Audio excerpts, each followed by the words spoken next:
There are things we can do. We bring in good news and we give it to you. We searching for podcasts and connecting people and culture from here and up out of the globe. Qualified people who willing to serve. The blessing that time and the efforts are rare. The brothers giving us here and the promise from there. The welcome my life without fear. I lyrical Master. Play Paris who make you I can't Sktv-Lib. Say my journey, Tina get I say my jamo. And he's no money, and more I know. And you love Sktv, the best in Liberia. Sktv, the best in Africa. Sktv, the best in Mama Liberia. Must hold by the lofa and grandbaza. And I didn't ya to money, and I said ya to money, and I couldn't play ya to money, and I could do ya to money, and I didn't ya to money, and I said ya to money, and I couldn't play ya to money, and I could do ya to money, and I forget now ya to money. That's the TV, and I don't forget it now. So she work on my ya to money. Yeah. Sktv, the best in Liberia. Sktv, the best in Africa. Sktv, the best in Mama Liberia. Must hold by the lofa and grandbaza. There are things we can do. We bring in good news and we give it to you. We searching for podcasts and connecting people and culture from here and up out of the globe. Qualified people who willing to serve. The blessing that time and the efforts are rare. The broadcast we giving are real and the promise from there. The world with my life without fear. From Grandfather, Nima to Lufa. From Riverside, River G to Shide. From Banku, Bombay, Cape Mount, Montserrat, Sanu to Bakwalu. From Maryland, Bonk to the Mikey B. We the best in the land, yeah, LIB. We the best in the land, yeah, LIB. We the best in the land, yeah, LIB. Sktv, the best in Liberia. Sktv, the best in Africa. That we know and we have the experience and we built several of them. It cost us 450,000 to build the bridge. Now he said 1.3 million. Allow me to finish. And now, because they are determined to stop us, and not only that, because this is why this country is not developing, because a bridge that we know and we have the experience and we built several of them can never cost $1.3 million. They are now posturing themselves to take $1.3 million from the Liberia people money in the budget to go and build a bridge that clearly is not more than 450,000. And this is what they have done. And the broader plan, clearly this plan does not represent the physical reality on the ground. It is a concocted plan. It is designed. The ministry is insinuating that we should provide the funding for the government to carry on the work. That is because they know we're not stupid. They know we're not going to do that. Now they're going to insert that into the budget. And because they are working in concert, there goes another hundreds of thousands of dollars into money. But we have made our point to the people of our country. What is clear to us is that this minister, aided and abetted by the speaker and the deputy speaker, have decided that they will do what they always do, to go in the budget and overprice a bridge for the purpose of stopping us, and then for the purpose of taking 3 times the value of one. That money they want to use to build that bridge can build 3 bridges. I have the experience. I've done it other parts of the country. We've done it in Nimba several, we've more than 7 bridges in Nimba. And now we are where we are. But for us, it is okay. Our position is clear to the people of one country. The government of Liberia has determined that they will do what they always do, take the cost of 3 bridges to build one. They have taken into consideration what this is costing the Liberian people. They have taken into consideration that the bridge is not down there. And the minister in testimony today said that this bridge will be built by budget. Mind you, as lawmaker, we have access to the budget. There is absolutely nothing in the 2025 budget and nothing proposed in the 2026 budget. Yet the minister is still here, and we came to question him on that. We came to challenge him that there's nothing in the budget. The speaker refused to give us the opportunity. Instead, takes a fluffy document, give us to say that's the plan of the bridge, and that we have issued a blueprint with detailed design, and the Minister of Public will reply us with no negative comment on our bridge, and said that he needed to have topographical survey and soil test. 2 things that should never impact the construction of the bridge. So our position, as we stand, is that we inform the people of one country that the government that we all have say we should not build a bridge, and we will remove everything that we have deployed on that road, and then we'll make the way for the government to handle. Liberia is big. There are other areas that we have projects in that very Bon country. The bridge between Bon country and Grand Bassa is there. The bridge between Bon country and Nimba is there. Things that we have committed to do. We'll go there again. When they like it, they follow us there with another plan. As they reach there and they commit to build it, we'll move there. Maybe this is how the country will be built. We are happy with that. In other words, it means you are now leaving the bridge undone as per the government's mandate. We are not disobedient. Whether I like them or I don't like them, and definitely I don't like them, but they are the government. They are the one charged with the responsibility to do this thing. If they ask us to leave and that they have to build it, that is between them and the people of one country. Moving forward, the ministry has said that before anybody builds a bridge, it will need the approval from the ministry. Are you going to fall for this? Every bridge we want to build, as we have done, we inform the ministry. And we inform the people. And it will, the ministry will write back to say, don't build it. We'll come back and tell the people, the ministry says, we want to build it. What we'll do? Can we force ourselves to build bridge? No. We can disobey the law. We're moving to the next place. We're going to Lopa, where we got a project there. We're going to Magibi, where we have a construction project there. We'll move the material there.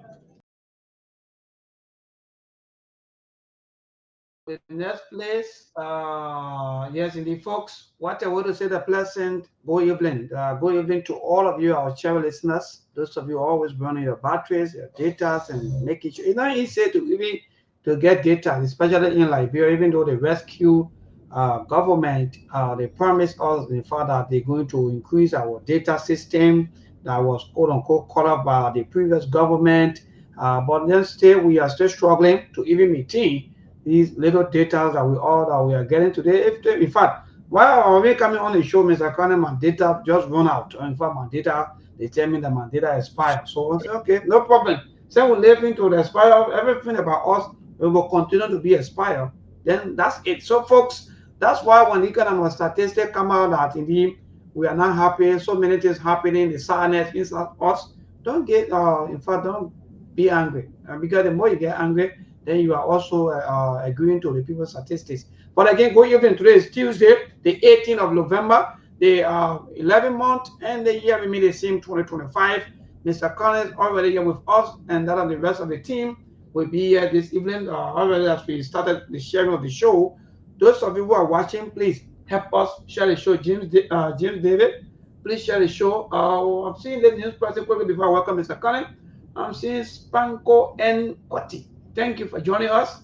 And I hope that some of you will not be the kind of people are hiding behind the accounts. But again, I hope that you will be a good person.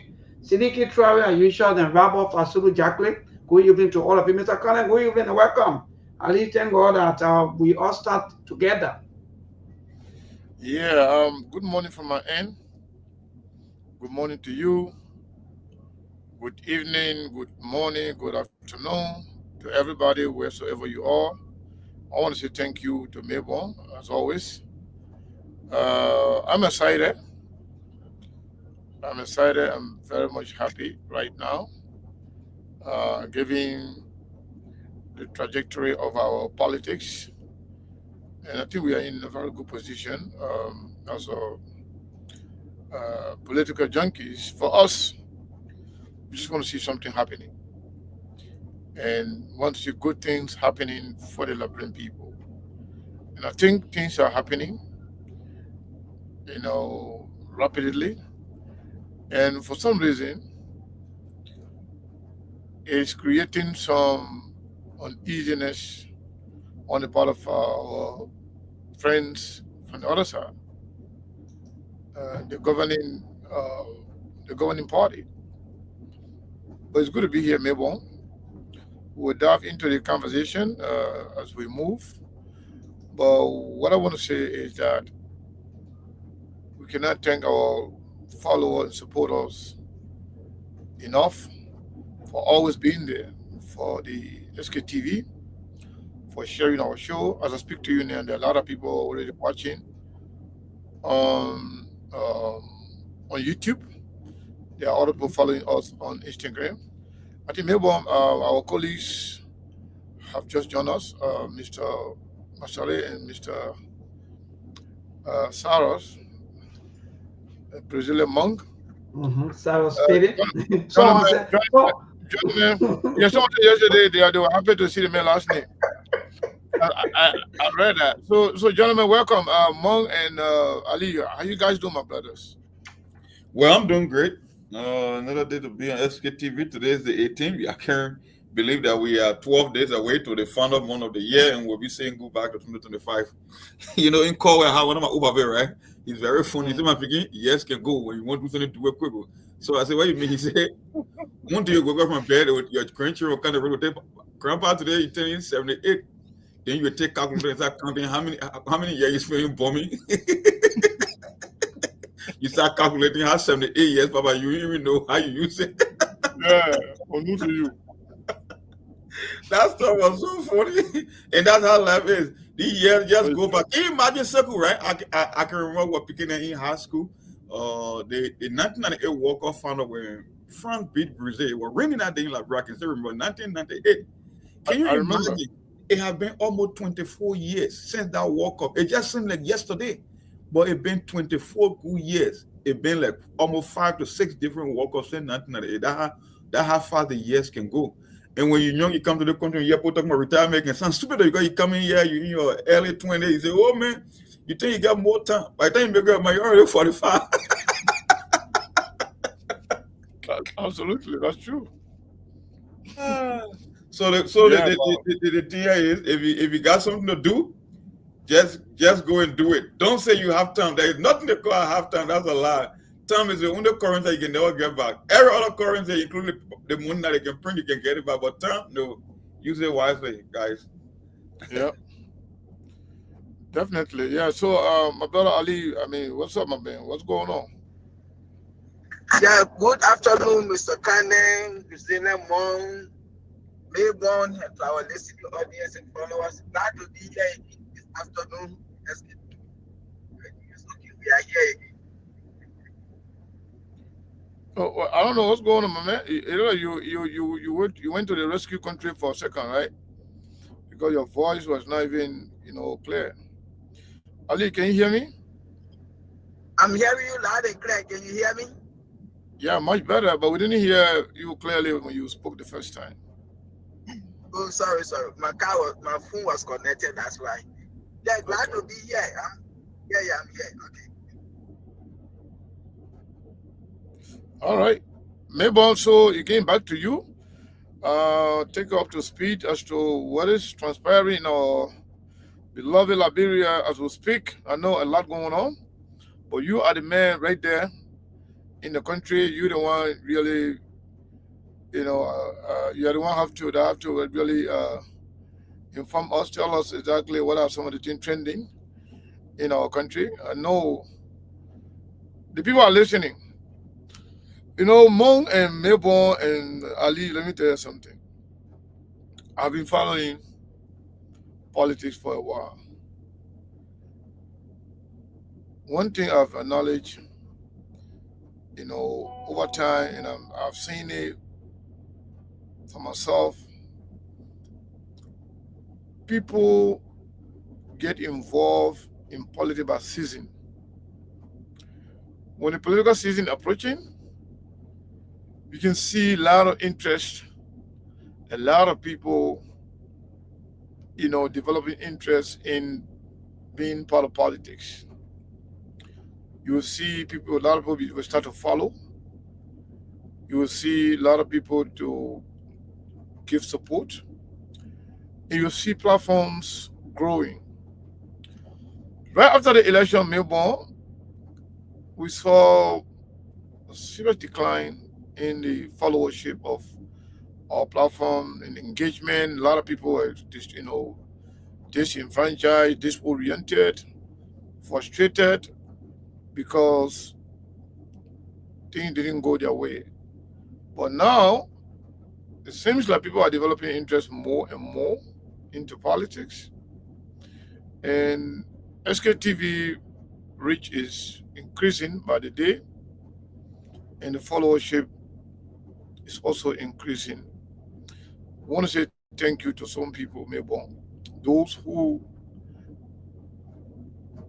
stand with SKTV, whether rain or shine, those who will support us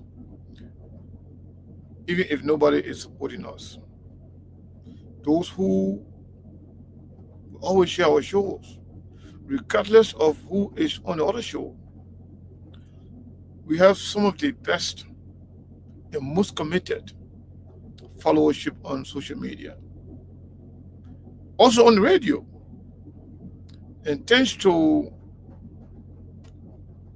Truth FM, Melbourne in particular, for the level of commitment to this platform. I just wanted to say that off the back. So Melbourne, back to you. Take all up to speed. Wonderful, Mr. Kane. Thank you. And let me join you also to say thanks to all of our followers, our viewers, Aisha. They are the real deal when it comes to broadcasting. So indeed, must applaud them for that. But again, Mr. Kane, yes, indeed, Aisha, Liberia is tense, especially when it comes to politics happening, the issues of political parties, activities, and so forth. But this morning, we woke up this morning with the political leader of the MPC, that is Senior Freeman, right? Yes, indeed, Senior Freeman, the businessman this morning have the last live press conference with some media practitioners and so forth with the issue of the budget, where he talked about so many things happening that the rescue government lie to the people, the rescue government, the true intent of the budget is not for the poor people, but it's still for the rich people. So, and that also met with series of mixed reactions from the government officials, ranging from the Ministry of Information, calling his statement, that someone that always entertaining. They call him entertainer. So they said he's always joking, and if, in fact, for a matter of fact, he's playful. So while we were on that, also the lower house, that is the House of Representatives, summoned the public minister to showcase, or in fact to come for a contempt charges against him as to why he should not be held in contempt with the issue of stopping the breach process that's supposed to go on by the CMC political leader on Musa Asambelete. So on today, he appeared, the public minister, Mr. Kinis, appeared and he showed all of the reasons, and he talked about the bridge that the bridge worth close to almost $1.3 million. That is the technical plan, out of the reservation that been done through that bridge, that that's the cost for the bridge to be built. So he said, according to him, they are not stopping on the mobility from building the bridge, but that there's that is exact amount that's supposed to be for the bridge. But prior to that, also there were communications sent folk to the labor minister by Senator Prince Moy of Bon County, urging him to reconsider his decision on allowing the CMC political leader or the CMC to build the bridge, that is the Joy River Bridge there in Bon County. So that also sparked up mixed reactions from public, that indeed, why should the government stop the CMC from building the bridge? That would be a help to Liberians, and especially those ones that live on that side, especially in Bon County. After that, the political leader of the CMC also responded, and he said that, well, the government has decided to stop the bridge process. That means by overcharging the amount. As a matter of fact, that amount is huge, and it can also build 3 bridges, according to him. That $1.3 million, because the entire budget is around $450,000 for the bridge that they were thinking about building. So since that is the case, if the government want to do the work, he will give way and he will allow the government to build a bridge if the need be. But I think the people, they are reacting, and we're still waiting to hear again from the people as to what they're going to say, because these are things that are happening. And yes, at long last, the Liberian Senate has confirmed Fintima Bintu Salif as Deputy Minister for Urban Affairs at the Ministry of Internal Affairs, and made criticism for lying on an oath during a confirmation hearing. That also sparked a mixed reactions, that I think the Senate, they are not doing well. Some people are saying, no, that's not the right thing to do. So far, so good, Mr. Kane, and that of Monk and Barali, and our listeners, our followers. These are some of the training national issues. As we go along in other issues, we will inform you and our listeners. Wow. We have a lot to unpack today. I want to say thank you to all of you for joining Sktv. We want to encourage you to share the show as always. So on that note, Mong, amidst everything that Melbourne just touched, what really caught your mind, your attention in terms of these developments coming out of Liberia? Well, not much. What actually caught my mind, I must applaud the opposition leaders and the one that are pushing back on this budget and this kind of cronyism happening in Liberia, from chairmanability to the Cummins to the Simeon Freeman. This is what we expect from the opposition. When you're in opposition, you got to be very, very vocal. You got to speak to the ills of society. And I love listening to people that know their craft. And that's what Simeon Freeman did. But the sad thing about Liberia, people with the ideas are never closer to power. The people with ideas are the one that always assume state power, because he brought a lot of new ideas. He made some proposal when it comes to the budget as to how much we can revisit some of the public financial management laws and put a cap on government spending. Because once the government keeps spending, there is no way going to grow the economy. He suggested idea, whether it's a public-private partnership, and even when it comes to things like car policy and education, he gets some numbers, and these things, they are not new. We've been talking about them when it comes to healthcare. Can you imagine a whole country, Sekou, is spending $20,000 on the improvement of the curriculum? Now, don't forget, a curriculum is almost like the roadmap for your education, right? Those are experts who will sit down and see how you can benefit from a particular area of expertise, or let's just say academically, to improve you overall. And you telling me in a budget of $1.2 billion, you're only allocating $20,000 and $28,000 for teachers training. Think about it. You got people who are impacting the next generation of Liberian, and they themselves need training, because the more you invest in them, the more they will invest in the kids in school. and you are only putting $28,000 in the budget to improve the skills of teachers. Look, Sekou, every time we come on the show, I can say it's so frustrating. You don't want to believe what is happening in that country. It does not make any sense. But unfortunately, that's the reality. But there was something that Simon Freeman said. That's why I want to believe. I say, oh, every political leader follow SKTV. Because the vast majority of the talking point, I think, it always originates from here. At the end of the day, Simon Freeman said the problem in Liberia is, he said, what a statement he made. I think I put it down on a piece of paper so I shouldn't lost my thought yet. Something he said. He said, our people are not in clown. They have no idea what's happening in the country, and they don't have the background to scrutinize the things that are happening in the country. So the people who are in the position of power, they use that to their leverage to steal from the poor, because they know, like I keep saying on the show, not too many people will go in the budget to tear it apart and come and present it to our people to really, really understand what's happening in terms of mortgaging the country's future. So they made it understand the demographic. They know. Maybe out of every 100, like maybe only 3 or 4, like I said, 5 were tuned into this issue. But the people, the market women, the farmer, the young boy, the people, the youth, they don't pay attention to this thing. And he said that's one of the biggest problems. So I'm like, okay, you just re-echoing the sentiment from SKTV, because everything happened in the country. If our people were actually paying attention, they won't be happening. But of everything that he said in his 28 minute breakdown of the budget and some of the recommendations that he preferred, that was the one that actually caught my attention, because we've been saying it for the longest on SKTV. So, and something again, another thing that caught my attention, you know, the people who can steal from our people always try to be the savior. Can you imagine your guy like Prince Moore, the same man who's stopping? Oh my God, our country is cursed.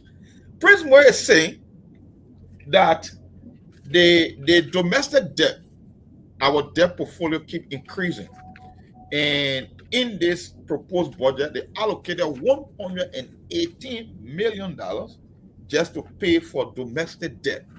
And you know the excuse that he gave? That people are duplicating the debt and they are carrying false cases to the court to sue the government. So the thing I ask myself, like, who will be brave enough to go and sue a government to get money from the government? It can only be the very same people, most especially lawmakers and people in the government, that will be brave to do that. Because a guy like you cannot walk to Liberia and go clean that the government owe you money.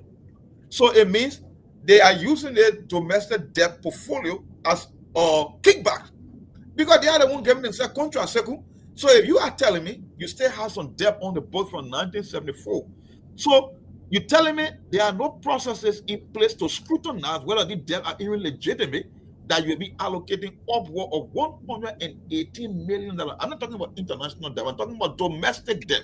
So who's receiving all those money? But anyway, let me stop there for now. I don't want to say too much. Ali, go ahead. You know me, I like talking too much. Ali, my man, so what caught your attention, my brother? The first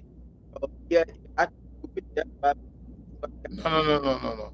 We are still struggling, my brother. I don't know, you're using Bluetooth or whatever you're using, but we are struggling. Okay. So, Monk, you know, while we wait Ali to come back, all of a sudden, the Liberian government is moving goalposts. First, they say we need a blueprint. We need a CV of the engineer. We need, you know, the budget proposal of the bridge you're building. Those were presented. Mm-hmm. Then they said, you know, we already have money in the budget to build it. Now, all of a sudden, you don't have the money in the budget to build it. So they are the but they have the number that are supposed to build it. And the bridge being sitting over, the people being dying.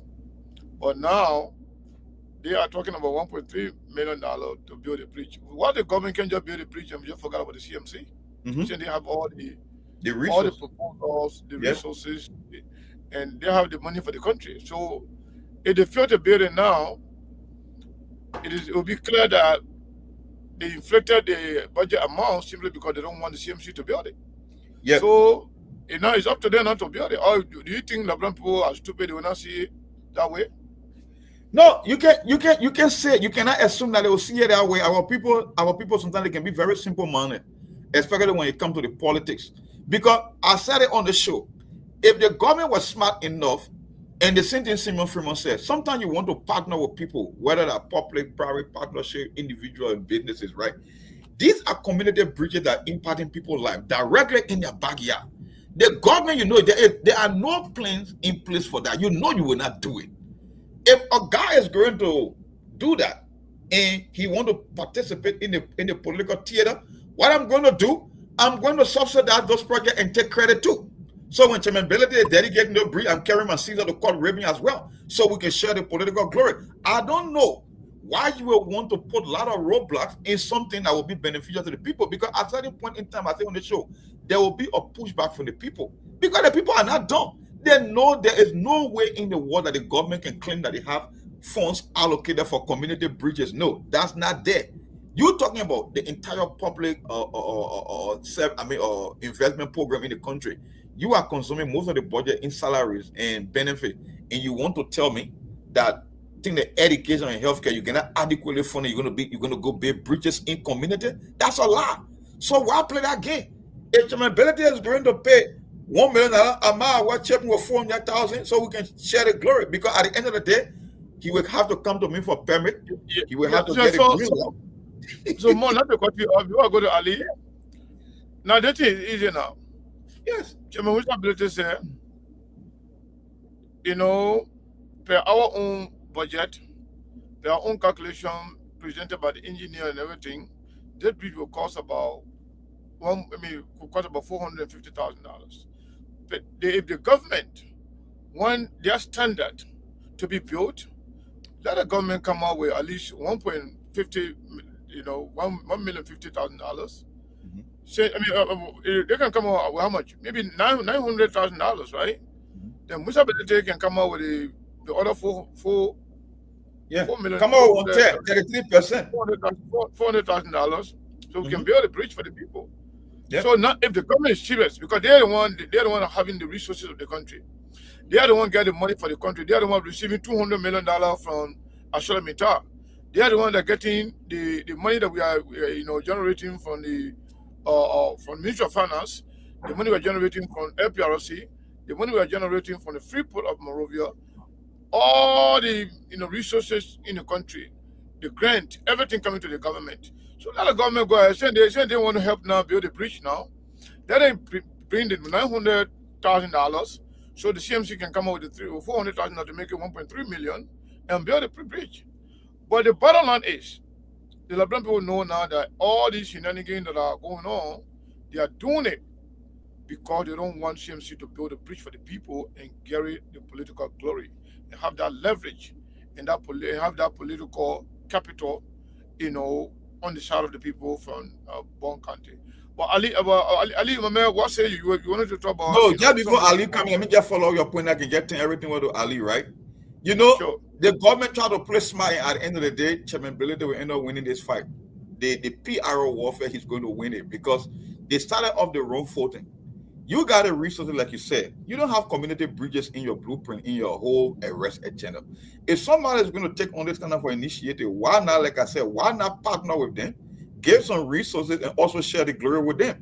Because at the end of the day, Sekou, if you reject building a bridge in Lofa, and the people of Grand Cape kind of hearing, and the people of Margibi hearing it, right? The people of Bon kind of hearing it, what do you think going to happen to the government? They're going to come after the government. And you, the government, you don't want to be seen as someone who is standing in the way of the people direct benefit. At the end of the day, you will take the political hit. So the smartest thing that you have done from day one, like you said, why not subsidize the project? Because you're saving the government a lot of money. Matter of fact, that investment in your infrastructure, I'm not saying they are the biggest bridges in the world, but at least they create economic activity because it impacts people directly in that district. These are major routes. So why would you want to stop it? Well, anyway, that's not prayer for you. I mean, Ali, go ahead. I just want to make that point. Can you guys hear me now? You're very loud and clear. Thank you. First of all, this whole budget is quite important because this government, when you increase such budget to $1.2 billion, wherein people can pay heavily on. Hold on, Ali. Maybe are you hearing the steam break? We're not hearing clearly. I don't know. You're using a Bluetooth or Yeah, I But don't even know what you're using today. I think you got to check your gadgets. What are you using today? I'm not Ali? using. I'm not using whatever microphone you're anything. using, you just need to change it. That's all. I'm not using anything. Okay, Whatever. let me. Maybe because Okay. I'm logging on YouTube that while let me log in on Facebook and see. That's sure why. I mean, Facebook is easy. YouTube Okay, almost okay, okay. is different. Let me log in on Facebook. But I think it was clear now though. But let you just go through YouTube. That's better. Yeah, so Well, Mr. I mean, with mhm. maybe I leave. I don't know. He just left. But other than that, he doesn't even need YouTube or Facebook to log on. Once you get the link, once you have internet, you don't need any of those things. But anyway, go ahead, maybe you want to say something before. Yeah, so I think like Mom was saying, we started with the kind of morphine for ever so long here on this radio, you know, but because most of our people, they think about the party politics until they don't even understand, they don't even listen. We said these things times we have numbers. If Mr. Belete go to the kind of places like, for example, and you want to build a bridge, I don't think it's need any commotions, it need fights, it need all the kind of more hurry and pulling just because of political showmanship, we want to control power, like Senator Prince Moy. All these things you're doing today, writing letter here and there, sending communication after all, reconsider your decision, all these, they are all failed tactics. The monk just stated, Mr. Belete is not going to win they call it the mind of the people free of charge because the way they behave. So for me, Mr. Cannon, if they want Mr. Bader to build that bridge that you just stated, let them be able to have money. Say, okay, Mr. Bader, that's a good initiative that you want to do for the sake of our people. But in fact, even if you go back to the communication, Mr. Cannon, you will find out that in fact they were even mentioned about, you know, Bon County is so populated that so when you building bridge, so even because the country is populated, so if you build bridge that even cost 50 million, you say it's 50 million. So for me, I don't get it. So now the entire bridge issue is now exposing so many things about the leadership of our country, how our governance system is run, how our government officials, how they play the monies into some of the places to get the monies out. So for me, Mr. Bader is right. If the government want to fight back, let CMC relax and go to another place. If they want to fight again, let CMC move from there and go to another place. But if they were in my view as a person, Mr. Cannon, I would want for Mr. Bader to even start that project and do it from January this coming 2026 up to 2029. Because you don't have enough money for that, but you'll be taking your own time until the bridge finish. So now how they want to do it, let Mr. Bader start. That's what it's all I can say. Morgan, let me ask you this question. Maybe one can chip into. So why is it that the government is coming out with an amount for the bridge that they have no plan of building? I mean, somebody, CMC, let's say Mobility and the CMC, decided to build a bridge. They brought their own engineers to look at the bridge, to look at the cost, to look at the material it will involve, and everything, and they came out with the amount and plan to do it as soon as possible. So where this government coming from with this whole $1.3 billion? They are not the one that paying for it. They are not the one that building it. They are not the one that brought the engineer. So I mean, what is the point? I don't understand. Because they are confused and they are lost. You got two rules in politics. You don't want to play defense in politics, because in politics, when you are playing defense, it means you are the loser. And when you want to send someone to do your PR, they got to be very smart, because when you send the wrong PR officer, he will end up putting your hole that you cannot dig yourself out of. Prince Moy taught the government him by exposing the government entire plan and everything they had in from the beginning of this stuff, right? The first of all, the king with designs and specification. You don't have design and specification for community bridges. So it means the only design is the one Ability is using it. That won't become the standard because the government doesn't have one of her own. So the guy who got his own design and blueprint automatically becomes the standard for building community bridges, because he's the only one doing it, right? He's the one that can show somewhere around the country and say, okay, we have done this before. He got a blueprint, he got a project that he can point to, not the government. So that the very first mistake they made. Second of all, it came to the permit issue. If you are going to be the one giving the permit, make the process very simple, because this guy is only taking community project using his own resources while staying in the way. Like I said, everything they should have done to take partial credit, they squander it. Only to go send a guy to shoot himself in the legs. And now how can you tell me you can make an estimate for a bridge you never had, no specification, no blueprint, but you can determine how much it will cost to build when you haven't built anything before in recent memory?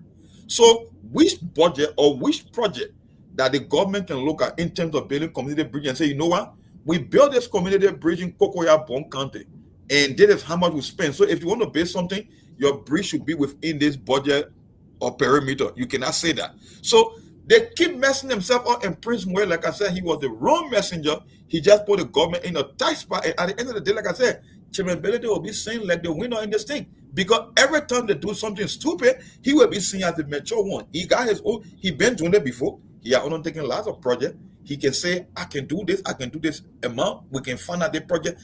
Every time the government try to send in a way to play politics, guess what? They keep making a mock out of themselves. That's all I can say. It makes no sense. And at the end of the day, they will end up bowing down to the people's request, and Chairman Belete will come out on top at the end of the day. That's just what's going to happen. True. Yeah. So, Mr. Masale. Yeah, you can get me clear now. Yeah, much better. Maybe you can get me to. Okay. Yeah, quickly to the issue. The whole thing, when I listened to Mr. Freeman about the budget, I remember Mr. Kumi said that, oh yes, when he became president, he will raise the budget to $1 billion, and there's a possibility that Liberian budget can be raised. And some of these things he was talking that when he raised the budget, or civil servant, their salary were going to be up to 300, and he talked about cutting most of those wasteful spending. That when he were to raise the budget to that amount, but it is quite unfortunate to see the rescue government raising the budget to 1.2 billion, and civil servants, they are still underpaid 150, and there is nothing there that even making impact in the lives of the Liberian people. Because like, see what they're talking about, training teachers, all of these things. What the essence? Sometimes people will say you don't know about security, putting, and one thing I observe, those people that are associated with Joseph Bakai, people that he appoint in government, the administration agency that when they place say they're increasing the budget more. Why? You see, I don't know what they intend to do, because when you look at the budget to LRA, you're looking at the budget to the internal ministry of internal affairs, you're looking at NSC budget, all of these things. I don't really know what's going on. And I expect this government, when you increase the budget to that level, you should be able to undo harmonization. Like Monk said the last time, he will celebrate the budget when you see 77 going home with at least $300. Then we know this government, they meant to do well for the Liberian people. But again, you will still see people, they are celebrating, oh yeah, the C77 that we're talking for, they are the ones celebrating the same budget, even though it makes no impact in their lives. And this is so sad for the country. And this issue about being tired of being confined, you see, these are a bunch of spineless people we have in the country there. You can't have Binta coming to lie on her oath intentionally. She did it intentionally. It wasn't a mistake. Being that she was nominated by the president, minister or deputy director or whatsoever to urban development, and she knows she don't have no credentials, she doesn't know anything about that work. So she went and she carried false information to the Senate. She lied on her oath. And then to see those people sitting over there to confirm her, these are a bunch of spineless people we have called senators. You see, you can't come and lie on her oath, and you say, oh, I misspoke. She did it intentionally just so she can be confirmed. And this is why I always say this. We have to be very careful. 75% of the people that live from America, other parts of the world, going back to Liberia, those people, they are not really going with the intention of going to serve the country. They are only going because of the money. If you know President Boakai appointed to that area, be bold and tell him, no, President Boakai, I'm not qualified for that area. See where he can put you. But you went and lied on your oath, and you were later confirmed. People that live from here, any other part of the world, you have to scrutinize their document, do proper background check. You and I know in this country, you don't get no job without a proper background check. You see, And we want the people to be doing some of these things because people only go labor with fake degree, fake document, and lie, all because they want to get the money. And that's a act of criminality. To serve in the position, getting salaries, allowances, and benefit in that position, and you know you are not qualified for, you are not even doing the work that you were appointed to do. That's your criminal behavior. It almost like Joseph Boakai serving as vice president for 12 years, and he was just there. He said he was an old car parked in the garage. 12 years, he couldn't resign. He received all his salaries, benefit, and allowances. After 12 years, just to tell Liberian people he was an old car. That's an act of criminality. So people had to stop doing these things. These are some of the reasons why our country will continue to fail by misplacing people, giving people positions that they are not qualified for. Why you think they are going to do that? This is not good. So the Senate today confirming Binta, that was not good. And they see Senate Mohammed Dukle. If you all know about the Studio the Maritime Fund that time, those guys that were involved into the Studio the Maritime money, and they ran away from that country. All through any time, he didn't go back to the country. George Weah says yes, he didn't go back to the country. When the Joseph Boakai time, he went back to the country. Joseph Boakai talking about accountability, transparency, he fighting corruption. Such a man went back to your country and you nominated him, sent him to the Senate. And today, he went to the Senate doing his confirmation hearing, the same thing that Binta did. He lied on the oath before the Senate. And they see government today take him and send him today, he's the Liberia ambassador to the UAE. What is such? Don't change that woman's name. Her name is not Binta. Her name is Fatu. Fatu, okay. That Bindu there, that was middle name, only Fatuma. Fatima, okay. So Fatima Shalib. This government, they are just noted of giving our diplomatic passport to criminals sending them around the world. This is the government that talk about fighting corruption, accountability. If you can be doing this kind of thing, it's not good. You see, as the chairmanability of Mr. Kane, you're from the CMC, you're not forced to build that bridge. No. You leave the bridge with the government. Because first of all, when I listen to all that rubbish today, or the public work minister were talking, if you are going over there, you're supposed to go with all of your evidence to show today. Okay, yes, my people ask you, then you people say you get money in the budget, but you get the money already in the budget for the bridge. What they playing? You couldn't produce it. Even Rachel Kun asking, this is what you're supposed to carry. But those people, they will say that they continue to play politics with the lives of the Liberian people. You know how many people have got drowned in that water, they die, they lose their life. This is not good.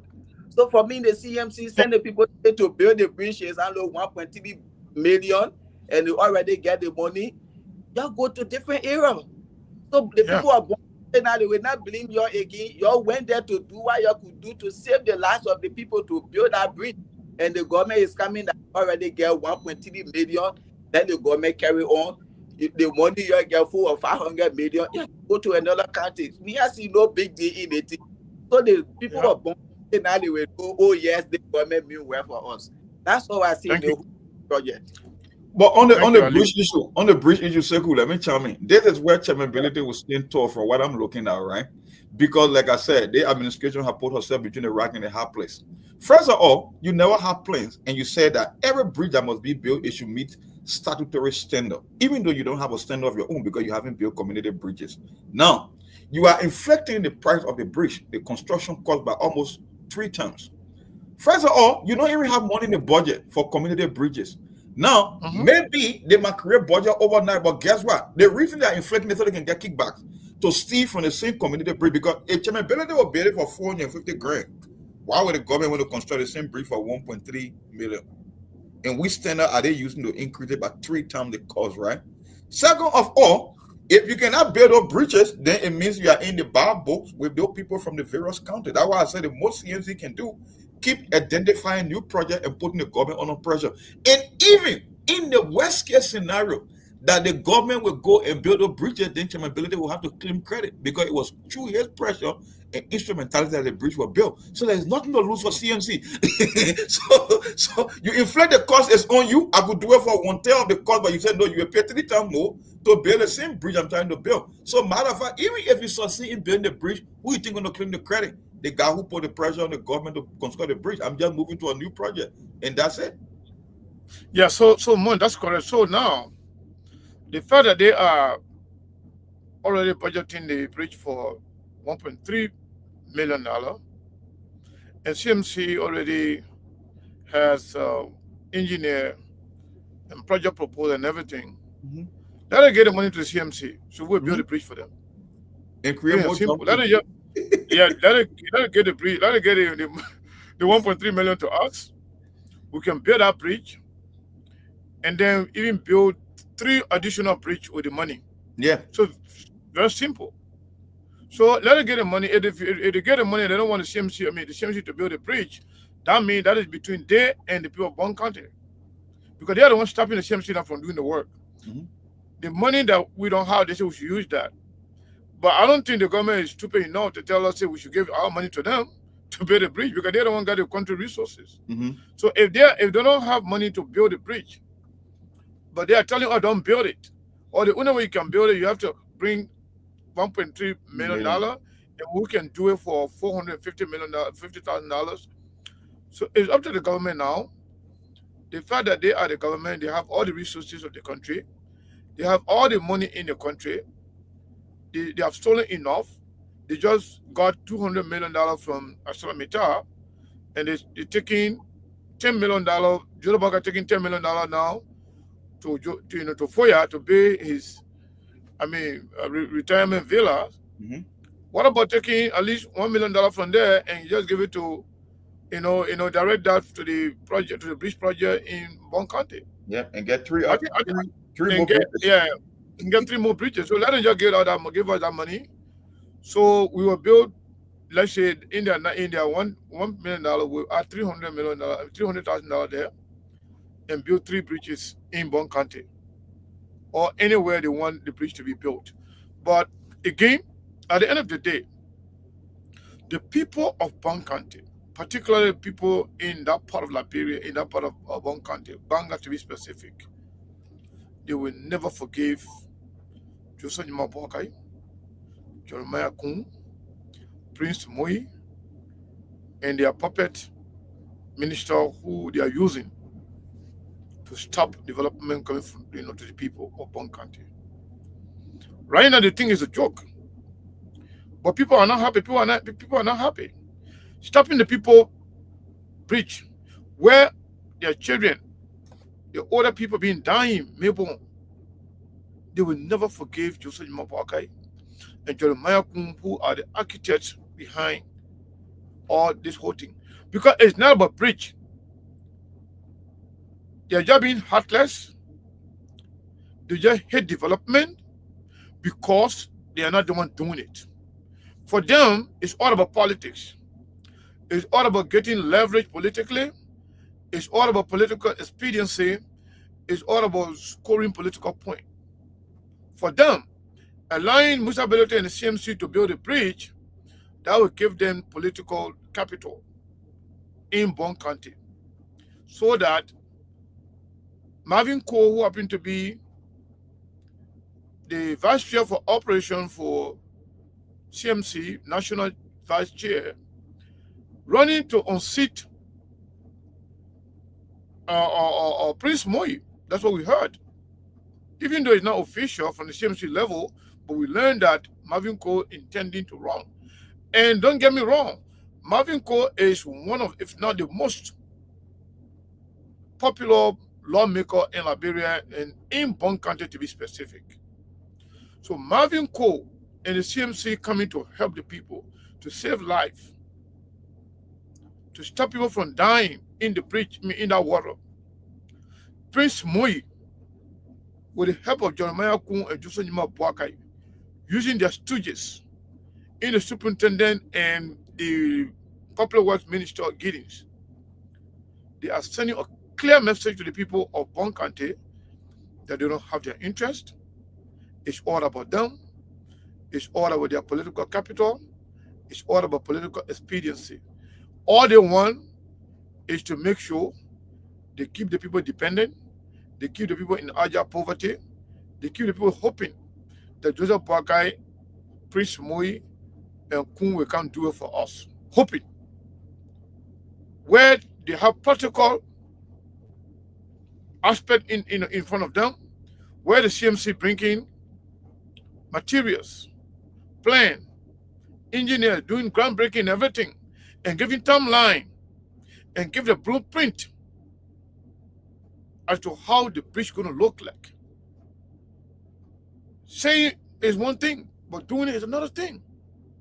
If CMC was not ready, they would not bring materials and break ground, call the people, community people, elders, young people, to be excited that they are about to be saved, that their life is about to be saved, that their children are about to go through, they're about to, go through that water without touching water, going to school.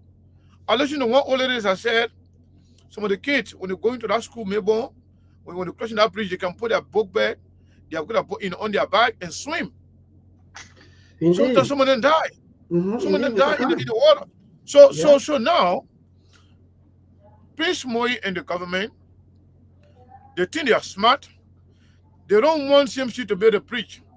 So they came and said, even though you can build a bridge, even though you have the money, you have the material, already brought the material to build a bridge, but for us, don't build a bridge, because that money you spend, that you're going to spend, the material you're going to spend,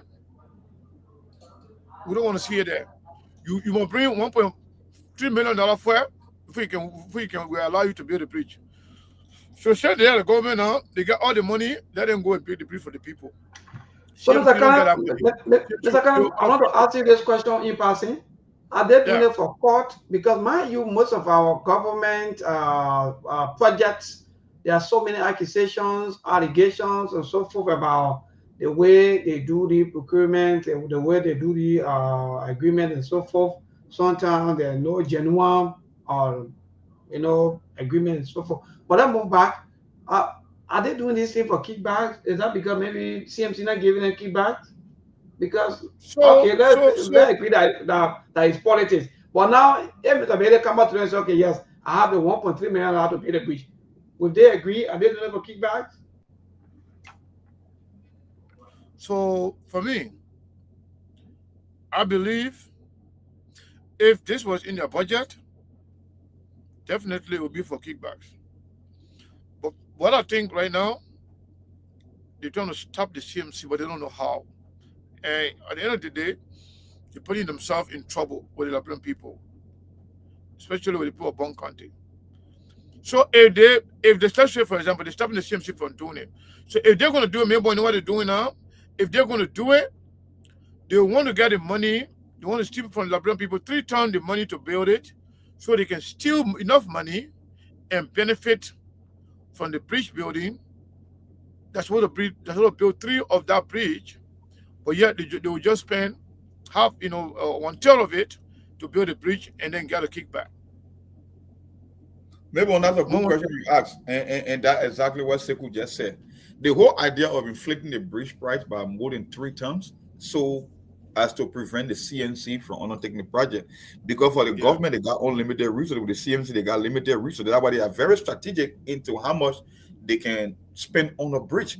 Because they are not the government. They are not sitting on $1.2 billion. No, the government is the one that's sitting on that amount. So the whole goal is to just prevent the city and the CMC from building those bridges. But worst case scenario, on the side of the government, if they were even intend to undertake those projects, then it means they will create a kickback for themselves.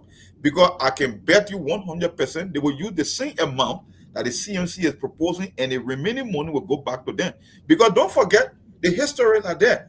These were the same people that told the yellow machine were costing $80 million for all to settle on $22 million. So the question you ask yourself, how can your machine that's supposed to cost you upward of $80 million drop to $22 million? It's the same thing that they are doing. They are scratching the cost so that if they want to push you from their face, and say, oh, we will pay the bridge, then there will be few people that will walk away for additional maybe $600,000 or $700,000, because if the CMC is telling you that with all the engineer, with other structure, with other blueprint, they're telling you we can do this thing for $450,000, and your government is telling you 1.3 million. Why do you think they are doing that? So that worst case scenario, they can get 2 times the money that it would take for the CMC to build the same bridge. That's just where maybe we're going for the news bulletin now.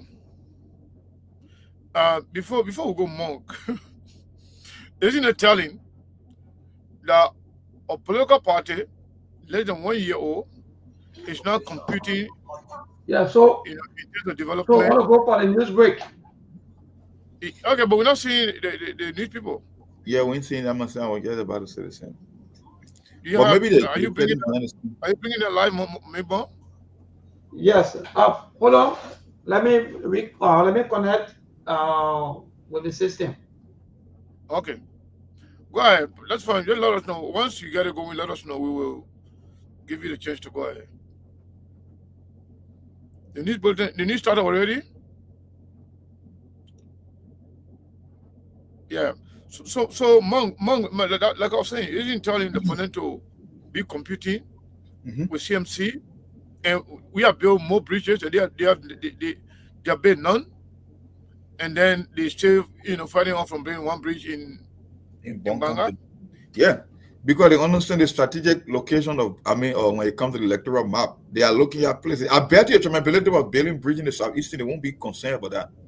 In Liberia, you gotta look at what I keep telling someone. I told someone last time, I said, just follow Unity Party when we get close to election. Just follow all their so-called development projects. They will only be encountered with huge numbers. They will start undertaking projects in maybe Lofa, Nimba, Bon, Margibi, and maybe the Western Belt. Because traditionally, the Western Belt, they have shown that inclination of being a Unity Party, and that's exactly what they are doing. Look, this thing is all politics.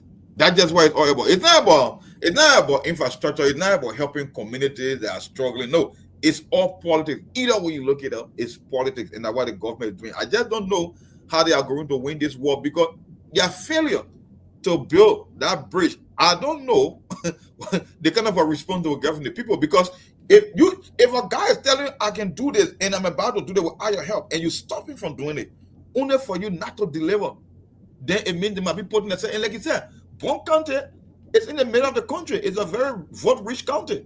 With the how they call the guy with the CMC from Bon County, how you call it, the Melvin County and stuff.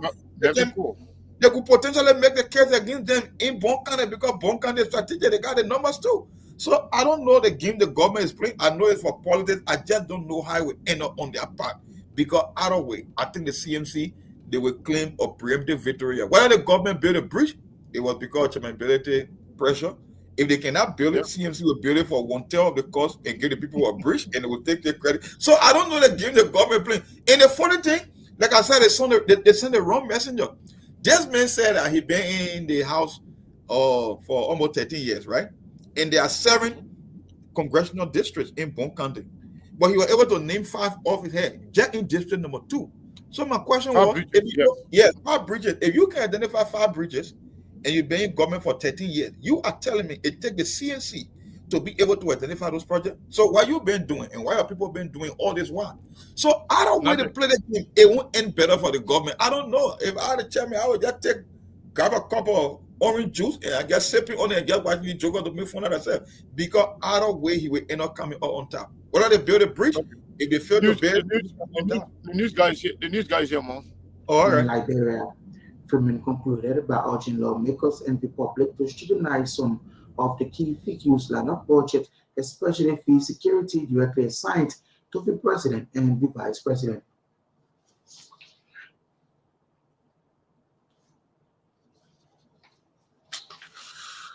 The campaigners against harmful practices in Liberia are urging the national legislature to swiftly pass the Women and Girls Protection Act of 2025 into law. According to the group, the primary objective of the proposed legislation is to end female genital mutilation and other harmful traditional practices that constitute grave human rights violations and pose serious threat to the safety, health, and dignity of Liberian women and girls. The campaigners recall that during President Joseph Boakai addressed to the United Nations General Assembly in September reaffirmed Liberia's zero tolerance policy on gender-based violence. The president also announced plans to transition from the previous temporary memorandum to a permanent national law prohibiting FGM in all 15 counties. The group emphasized that the Women and Girls Protection Act represents a significant step towards safeguarding the lives and future of Liberian women and girls. They noted that a passage would demonstrate the government's commitment to upholding national, international human rights obligations, including treaties and sustainable development goals, specifically SDG 5 on gender equality. At the same time, the group called on parents and guardians, community leaders, traditional authorities, youth, civil society organizations, and development partners to stand together in solidarity to protect young women and girls from all forms of harms.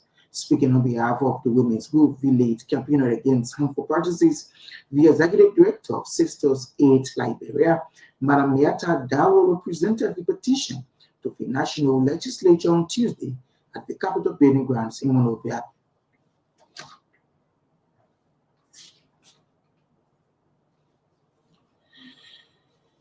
The political leader of the Economic Freedom Fighters of Liberia, Emmanuel Gonko, has expressed disappointment in the leadership of President.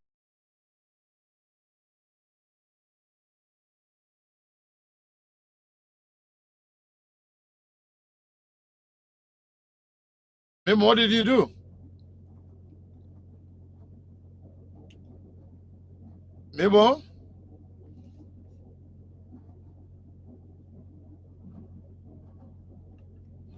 Mabel, what happened?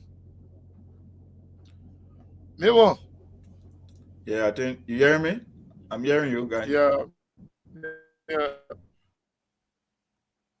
I think they have some problems there. So we were listening to the news. Yeah, to the news bulletin. Maybe we don't know what happened there, but if you guys can come back on, then we'll bring the news bulletin on. Please try to do your best. I was actually enjoying the news bulletin. Yeah, so Ali. Okay, Yes. Ali is not paying attention. Can you hear me? Yeah, so yeah, I can hear you. So while we await Mabel to come back, do you think there's any way that the government can win in this battle? The fact that bridge been there forever, since Joseph Jingin Robert time, Joseph Baga was, a parker for 12 years. And then Joseph Baga now is the president for 2 years. They never saw this bridge. Now the CMC came out to build the bridge. Then they brought all kinds of shenanigans and delay tactics to stop the CMC from building the bridge. You think there's a win for this government in this case, no matter what, no matter how it goes, whether they build it, whether the CMC build it, because the CMC that actually brought their attention to the bridge, and the people of Bon County will definitely be, thankful to the CMC for this. What do you think? But you just answered the government built the bridge as the glory because. Okay, it looks like we have the news guys say and Fanta just joined us, so we will go back to the show, the conversation right after the news bulletin that is about to finish in about 7 minutes. So let's bring the news guy on. Be cognizant that there are usually obstacles that they should not allow obstacles to impede the progress of their programs. Instead, come up with different strategies to overcome the obstacles. She added that the discussion gave insight on the bridging program that are not just about quick intervention, but a pathway that gives hope to those that have lost hope, especially to young women who unfortunately dropped out of school due to different reasons.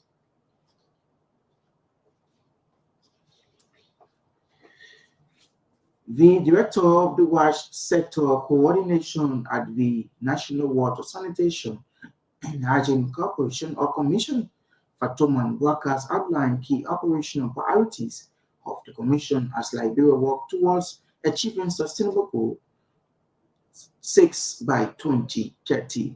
Speaking on a local radio station in Monrovia on Tuesday ahead of the National Wash Commission's upcoming event intended to addressing the global sanitation crisis Fatoman Wakad emphasized that the Commission is committed to coordinating water, sanitation, and hygiene services across the country for the well-being of the citizens.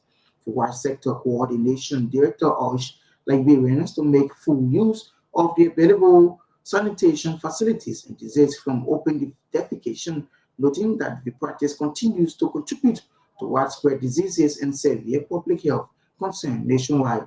Citing the 2024 Joint Monitoring Report launched by UNICEF, one of the Commission's key partners, revealed that only 24% Liberia's population has access to basic sanitation, while 34% still practice open defecation condition he described as harmful and unhealthy for communities.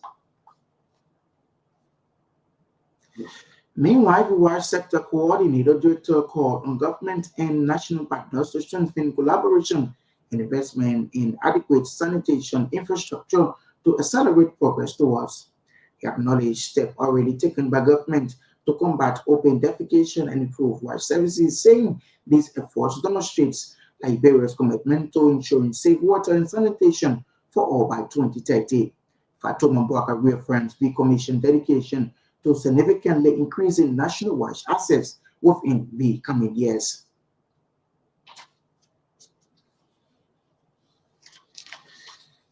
Several members of the Liberian Senate have raised alarms over growing patterns of insults and accusations from officials of the Unity Party government.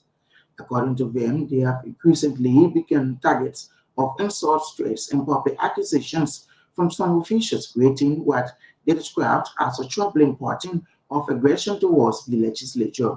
Speaking Tuesday during session of Senate 2, recounted multiple incidents in which they have verbally been attacked or publicly accused for simply accusing or exercising their oversight responsibilities. Pome County Senator Edwin Snow, according to our Senate reporter, began by raising the concern about disrespectful behavior from some executive members within the government. Following Senator Snow complained, several senators backed that a communication should be addressed to President Bouaka for prompt action. Meanwhile, the pro tempore of the Liberian Senate, Yomdi Kanka Lawrence, has assured the Senate leadership will arrange a meeting to inform the president about the complaints. The Director General of the Liberian National Fire Service, Wosua Bovo, has disclosed that about 44 and 289 people have been affected by fire outbreaks from July to November 2025. According to the fire service boss, the primary cause of this fire incident is as a result of electrical shocks. He noted that to reduce the outbreaks of fire incidents in the country, citizens should have a smoke detector and fire alarms installed in their various homes. Director Bovo also emphasized that overplugged appliances and leaving the current on in homes while going out also contributes to fire outbreaks. The Liberian National Fire Service Director Boss also disclosed that fire service awareness will be carried out in the most affected communities in the country to reduce fire outbreaks. The Liberian Senate on Tuesday confirmed 4 individuals appointed by President Joseph Boakai to the Ministry of Internal Affairs and Ministry of Mines and Energy. Those confirmed include Matunike Timba, Minister of Mines and Energy, Small Samuel Momolu, Assistant Minister for Mines, and Samuel Somerville, Assistant Minister for Mineral Exploration. Our Senate report disclosed that in accordance with the Senate standing rules, 19 senators voted on the record in favor of those appointed by the President. Meanwhile, 17 senators also voted to confirm Madam Fatima Bintou Salih as Deputy Minister of Urban Affairs as the Minister of Internal Affairs. Their confirmation comes after weeks of analysis, committee reviews, and reappearance by some nominees by the Senate continuous vetting of executive appointees. And in foreign, a French energy company is facing war crimes allegations, which it denies over a massacre near a multi-billion-dollar international gas project in northern Mozambique in 2021. In a complaint filed by French prosecutor or HELP, that's a human rights group, accused Total Energies of complicity in war crimes, including the torture and execution of dozens of civilians held and local security forces in a cluster of shipping containers at its facilities. To end this news, a recap of our top stories. Capinos push for swift passage of Women and Girls Protection Act. In the wake of fire incident across the country, the Director General of the Liberia National Fire Service, Wiswa Bova, discloses reports of fire incident from July to November 2025. Liberian Senate confirms 4 presidential nominees, including Mines Energy Minister. And after Home Front, Toto faces war crimes allegations over Mozambique massacre. Plus,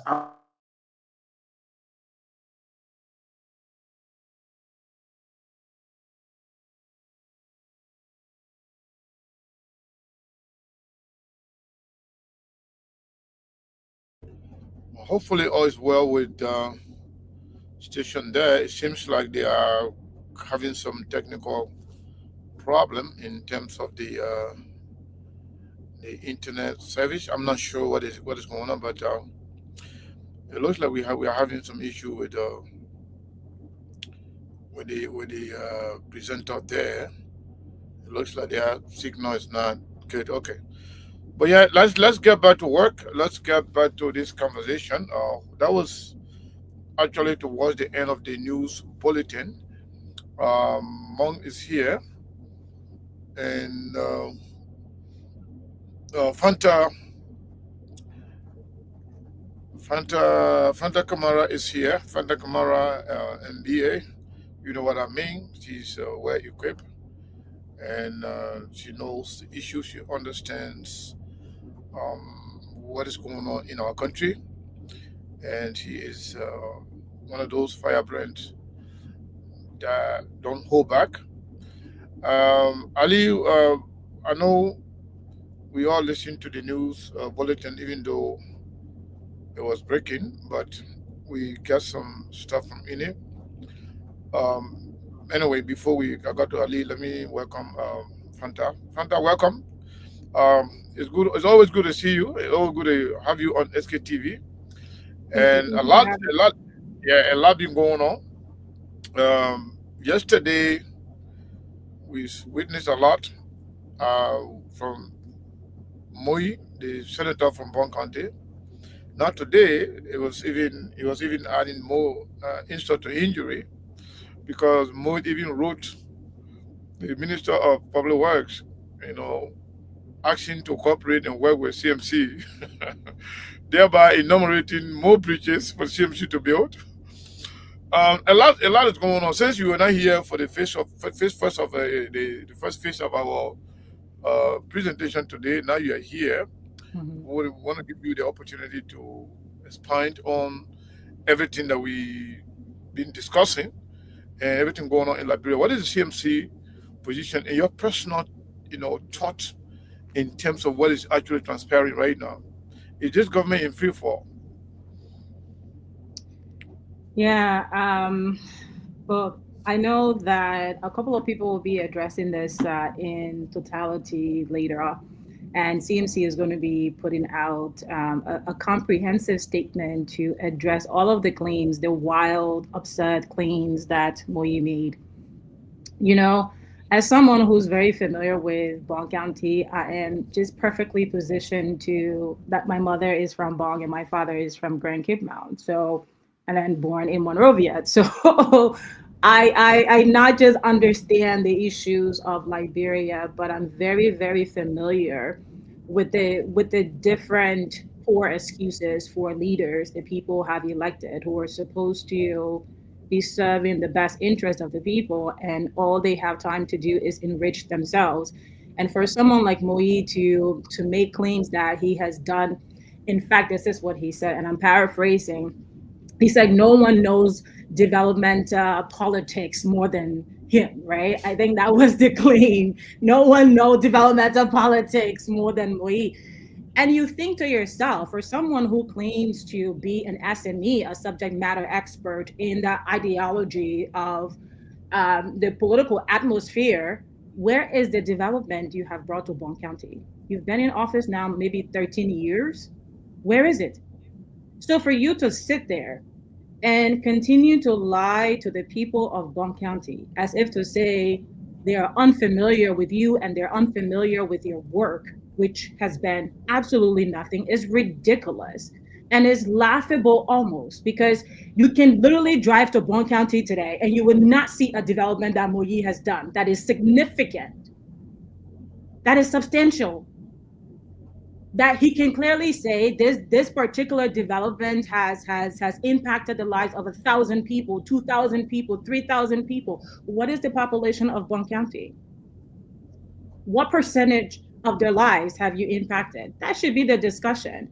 And as I said, several folks are discussing this in totality today, so I'm not gonna get too much in the weeds, but the people of Bon County are not stupid. If you wanted to be a supporting partner to CMC and an aid in smoothing out whatever ridges that appeared when CMC was trying to heed to the people's call, and relieving them of the struggles they have experienced when it comes to access and passageways, he could have done that from the very beginning. He's only trying to cover his butt right now because he's been called out. He's been called out for his lies, for his atrocious lies, and that's what they are. And so it is ridiculous when someone like this thinks that they can still put lipstick on a pig and, and call it anything sensible. It will always be lipstick on a pig. And in this age of social media, people are going to know. It takes 2 seconds to look up something. So why lie? What's the point of it? It's just completely useless. So I don't want to spend too much time on him. His lie has been called out and it will be done formally. And if he knew any better for himself, he will find a hole and dig it and bury his head there and just stick his head there. That's what he would do. Because come 2029, Bon County is going to have a new senator and it's not going to be Mohi. Thank you so much, Fanta. So, on the CMC perspective, whether the CMC ends up building the bridge or not, do you think the CMC will come out of this with a flying color? Because that bridge been there forever, and it is the CMC that actually brought it to public attention with the intent and practical move to do something about it. And the government is playing politics with it, whether using their stooges like Mui, the superintendent, and the puppet minister, Giddings. Do you think the CMC will come out of this with a flying color? I think, yeah, I think the people of Bon County is going to come out of this with a flying color. Look, okay. I know that there's been some progress, and CMC is always willing to remain flexible and work with the government because we are a law-abiding agency, and we very much appreciate the structure of the government and the laws and rules and regulations they have established for very good reasons. And we are very confident that there's going to be some positive news over the next 24 to 48 hours. And so I will urge the people to remain very much optimistic. And when I say, the true winners out of this will be the people of Bon County, I absolutely mean that. And I'm absolutely ecstatic for them, because any community who will have the opportunity to have this level of development, I think is just something that is amazing. And we absolutely are looking forward to that day when we can be cutting that red ribbon for the people of Bon County and giving them that relief. So let's stay tuned. 24 to 48 hours, we're definitely going to release some progress. Wow. Mong and Masari, do you guys have any question for Fanta Kamara? By the way, those of you who don't know Fanta Kamara, she is the official spokesperson for the Citizens Movement for Change, the CMC. So Fanta is not just anybody. So everything that comes from Fanta is credible as CMC. So you have a question to ask her, feel free. That's why she's been somehow tight-lipped. She doesn't want to release a lot of information to us here today, but it's okay. Mom, but she said because she said there are works, ongoing in the back, and we should stay tuned for, some positive news. Well, so Ali, do you have any question for her? No, I don't really have question for her because I just wanted to buttress what she said. Like the question you asked her, whether the government build a bridge or not, if CMC will take the credit. And what she said, that's the fight because according to Prince Moi, he been serving for 13 years. So to tell you that he served in Madam Sally administration and that of Josh Weah administration, and that place been like that, people been dying. So if CMC was not to come to say they are coming to build that bridge, he was going to serve for another 6 years under Joseph Wakai, and that place was going to be like that. So whether the government do it or not, CMC take the credit to show to the Liberian people and the people of Bon County that Prince Moi, this is time that they need to get him out. And they should give glory to God that CMC was established. That's all I have to say. So Monk is now on. But Fanta, let me ask you this, then you can expand on the why you speak on other issues. So, assuming the CMC decides to go ahead and start building this bridge, do you think the government will attempt to stop the CMC, regardless of whether CMC present their $1.3 million to them or not? Do you think this government now will have the audacity to stand again to say, you know what, don't build a bridge because you need to share all the $1.3 million budget? Or you think the government now will just do this to save fish? That's why they say, you know what, let's just put something out there.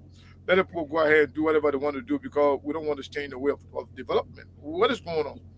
Yeah, I am a staunch believer of intentions, right? And absolutely giving grace to entities and giving grace to people.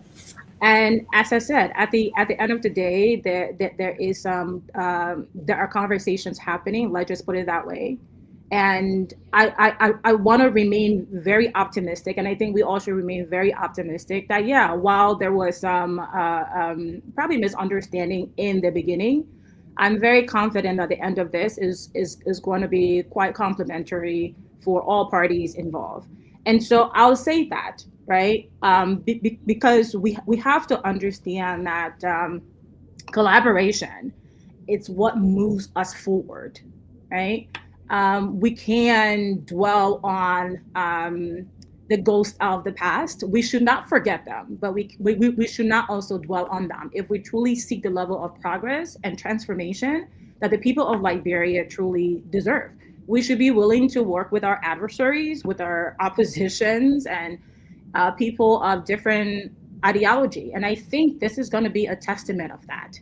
And so I don't want to spoil the surprise for the people, but I would say that in the end, once again, the people of Bon County will be very, very happy on how this story plays out. And I'm very much, keeping optimistic to that. I think there's a bigger story though that we absolutely need to cover. And I pasted the link in the chat. And I want you to share that because I think that's very important. I know you have limited time here. Yeah, so you can briefly talk about it while we try to get it. But Mon is back. I thought Mon had a question to ask you. Mon, are you back? Yeah, I'm back. I mean, I'm following the conversation. I just came back from my break. I took extra minutes. For me, I don't see secondary thing is all politics, and I think it's a free PR for the CMC because I can't make sense of this. I cannot wrap my head around this stuff. I don't know. Like, the problem in Liberian government is every time the government undertakes a project, they see as profit making, it's kickbacks. And like I said, I don't know why you want to inflate the construction cost, even though you don't have a specified blueprint. Because I cannot name, growing up in Liberia, I cannot name a point in time wherein the government was engaged in building community bridges. I can name that. So I don't know which specification engineering drawing that the Ministry of Public Works are using to set the new standard. I just want to see one of them. Maybe they could just post it online and then we can make the comparison and see which one is more durable and cost effective as compared to the CMC. But for as I know, I can put my neck on the line that this is nothing but political theatrics and that's just why it is. But I know in the end, I think the CNC will do better with this initiative because the government have put herself in a tight spot. That's all I can say. Whether you will work with them, I know it's all about politics. It will always be about politics when it comes to unity parties. So I don't know. I can see any better outcome for them. I would keep identifying. Like I said, if I had the boss of the CMC, we would just keep identifying new project and keep doing what we know better. keep helping the people. That's it. Keep in mind, right? Yeah, I mean that's absolutely going to continue, because I think the one thing that sums up what this movement is about is it's not just regurgitating, right, the old political strategies. It's truly bridging that gap with something that Liberia and Liberians have never seen before, something that they desperately need, which is a new type of politics, a new type of politician who does not just make empty promises, but actually do before even going to knock at your door to say, hey, can you vote for me? And it is definitely something that is revolutionary, hence the yellow revolution that is the CMC. And that will always continue. That will never stop. It would never be politics as usual with the CMC. And what you are noticing, right, is certainly it's rubbing off on others who don't even understand how to navigate those waters. They have never known such a politic where the movement is actually working and is giving back to the people. And so sometimes you get into those spaces where they're like, wait, what the heck is going on here? Right? You're not in power. You're not supposed to be doing this. But because at the heart of everything that CMC does is truly creating relief for the people, this is why we have taken this approach, and is a very people-centric, development-centric movement, and is for the citizens, because this is the citizens' movement for change. And at the end of the day, it's Liberia first, right? Everything we do aligns with that. And if it's not good for the people, if it's not good for the citizens, if it's not good for Liberia, it's not good for the movement. You will never have us supporting it. And so we're teaching the political arena on how to be better civil servants. And it's a proud place to be. I just want to talk about the link that you share with us. Mm-hmm. I did not even see it. I've not seen this before we came on the show, but this is very concerning. Yeah. I mean, talking about a new global survey has found that Liberia ranks worry and sadness. The song stage, wow, a deep emotional heart. So it means the crisis we are having right now is about stress, worry, and what are some of the driving factors to these things that are affecting Liberia so much to the extent that actually, getting the attention of the world. What is going on? Yeah, and this will probably be very emotional for me, because and it should be for every Liberian. When we talk about the state of our country and we talk about politics, it's always this politician this did and that politician did that. Rarely do we calculate the human cost. Rarely do we calculate the impact on the everyday citizen. I'm not just talking about, oh yeah, the citizens are suffering. No. Rarely do we do a deep dive into understanding the psychological, the mental, the physical pain, disturbances it has on the everyday Liberians. And I really want every single Liberian who is listening to this right now, and if you're not, you should absolutely tune in. You should share with your friends, share with everyone, because this is really important. Liberia ought to declare a health crisis, as we have done with other health, like major health issues, to rank third in the world as the saddest people, as people who are burdened with worry, as people who are mentally disabled. It's heartbreaking. When I saw that article from Front Page Africa, and I want you to please publish that. Like, if you can share that screen, if you can open that article. You can do that. We can do that. Yeah, if you can open the article. Yeah, you go ahead. Continue talking while I do that. I'll share it. No, I want to show the public the face of Liberia today. Oh, yeah. So go ahead because it will take me a moment to share the screen. The face of Liberia is not a beauty queen, even though she should be. She should be honored and rewarded in every single way. And as we wait for that image to appear here, I want you to imagine the people you pass by every single day, especially women. It breaks my heart when I drive by or I walk by and I see a group of women bossing rocks, crushing racks, just to be able to make a living, to feed their children. And when some of you talk about your profession for 30 years and 40 years, they have been in similar situation for more than 2 decades. Certainly over a decade. So as we wait for that image to be shown, let me give you some numbers, because I think it's very important that once again, we quantify this. The population of Liberia, as we all know, is about 5-point-something million.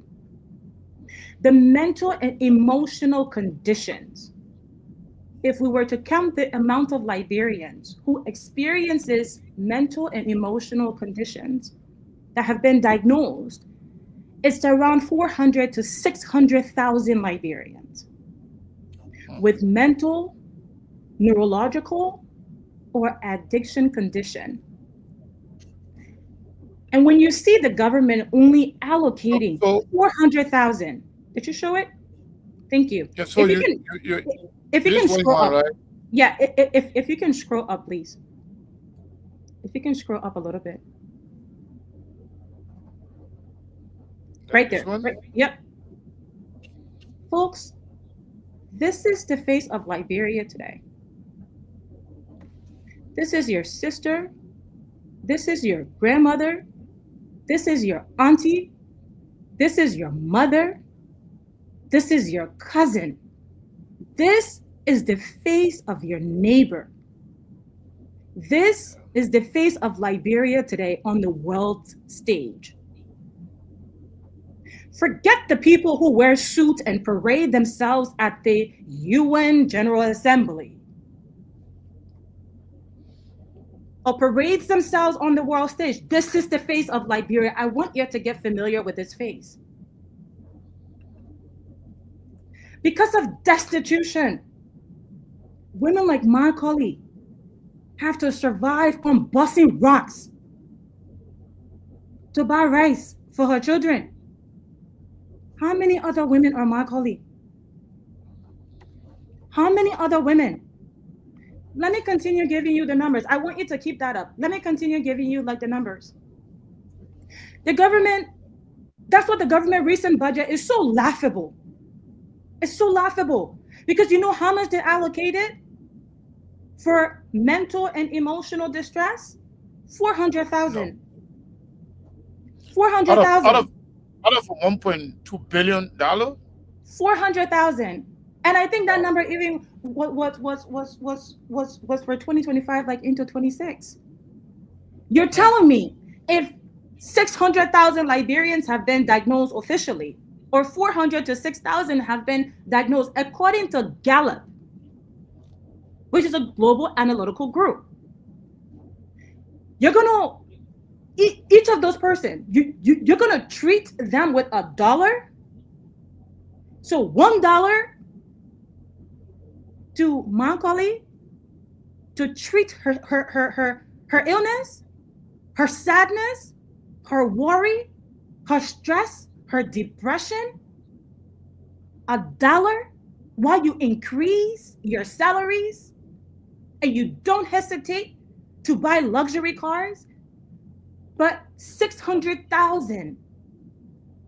I think they put the number at over 51% of Liberians are experiencing mental illness. This is the face of Liberia today. Don't let them fool you to show you something else. And so when I see this photo, my heart breaks. My heart breaks. Let me continue to give you like the numbers. Okay. So, Fanta, why you expand on the number? Reading the article is also specified that women are the really, major people who are affected. Yeah. By this mental stress. Yeah, absolutely. The burden of this nation has been put on the back of women like my colleague, who without her busting rock, nobody gets to do construction. How? Where are we? What type of people have we become? But the numbers are even more worrisome. Do you know that of the in the entire country, only 11 psychiatrists, 5-point-something million people. Yep, it's there. 11 psychiatrists to more than 5+ million people. What does that say?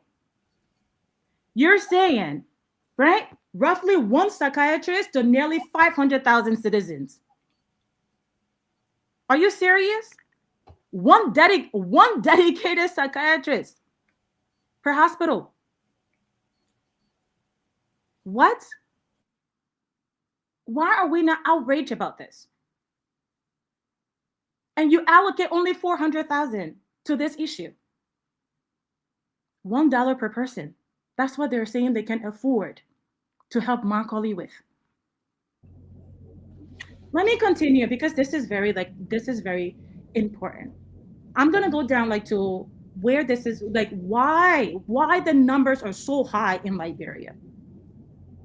Do you want me to put the picture up back or no? Yes, please keep that photo up. Okay. So in Montserrado, we're talking about slums from West Point, Nukru Town, Red Leg, Clara Town, Dupo Road, hunger, joblessness, drugs, crimes. In Nimba and Bon County, that's supposed to be mining and agriculture belts.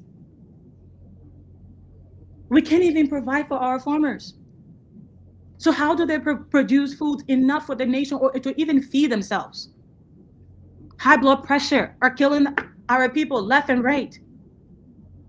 Let's talk about Grand Bassa and Margibi, where you have easy access to Monrovia and you have ports, you have concessions. Where are the jobs for the people? And then you come to Lufa and Grand Cape Mount, Bapolu, Robases, Grand Cru, Sino. The scars of the war and Ebola still remains. And for those in remote villages, which most of those areas, half the time, no health services reaches people in those remote areas. Explain that to me. Why is that? How have we become so heartless? What is directly tied to this? As I mentioned, unhealed trauma from the war and Ebola, the crushing poverty and hunger that thousands of Liberians go through every day. Look, the reality in Liberia is that parents and families have to ration their meals. Do you know that? Let me tell you what I mean by rationing. For those who don't understand, it means that if there is one bread that family can afford, the parents will probably only drink water and give that bread to their children. As I mentioned the last time, most of the salaries that they pay government workers can only feed them for not even half a month. We're talking 10 to 13 days. So imagine for those who are not even working, they have to rely on the informal sector. If they don't find that one bread, they're not going to eat. Most families go to bed without food in Liberia today while you drive around in your fancy cars. Who are you trying to bluff in front of? What are you trying to prove? So until we understand that nothing we do Nothing we do, nothing else we do, if it's not centered around the welfare of the people and reducing this level of worriness and stress and mental illness, we are not going to survive as a society. The trauma of the war is still very real. The trauma of Ebola and family losing loved ones is still very real. The trauma of COVID-19, which was just yesterday, is still very real. And then couple that with the high unemployment rate of more than 70+%. We can't feed our people because the government is so unserious and only allocates $13 million to agriculture when the amount of food they import is over $300 million annually. The audacity that you will import rice from China, from India, from Malaysia, when you can just give enough money to the farmers in Bong County, in Nimba, in Lofa, in Grand Cape Mount, in Magibi to grow food right at home. What is the excuse? The gross negligence we have for the welfare of our people. It is heart-wrenching. We should not ignore the trauma that exists today among us. If your little neck of the wood is okay, when you get out of that little neck of the wood, you will have to face Macaulay. You will have to face John in West Point. You will have to face Ma Mary in Red Light. What's the excuse? This is the face of Liberia today, and it's affecting our people. What are we going to do about it? I'll tell you what I'm doing. I'll tell you what I'm doing. And each and every one of us should have a plan. Today, I'm contributing to a renovation that is going to be a satellite site in Grand Cape Mount County, in Kemway, that serves more than 16 towns in that region. It's a facility that was built years ago and abandoned. Today you look at it, Bogobo has eaten the doors, the windows, the what have you. And I looked at it and I said, you know what? It's nice to drive fancy cars, but some of the money I'm going to take to buy that fancy car, I better take it to help my people. So not only have I done feasibility study and my team has on what it takes to rehabilitate that health facility, it's going to be a satellite site to treat mental illness, to serve in rehab capacity for kidnapped youth experiencing the drug crisis and mental illness. What is the government of Liberia going to do? I know CMC is formulating a comprehensive plan, a comprehensive health policy that is going to address all of that. And I'm just doing my little part. But when that policy is released, it's going to cover each and every impact that is going to be made. So I challenge this government. Do you really only have $1 for Ma Mary? To treat, to provide food for her and rehabilitate her? Because we shouldn't fool ourselves. This is not about the elite. This fight has never been about the elite. Elite, whatever there is, middle class, and the not haves. We must unite. It's not a class issue. It's a Liberia issue. Thank you so much. That was very, very, very brilliant expose.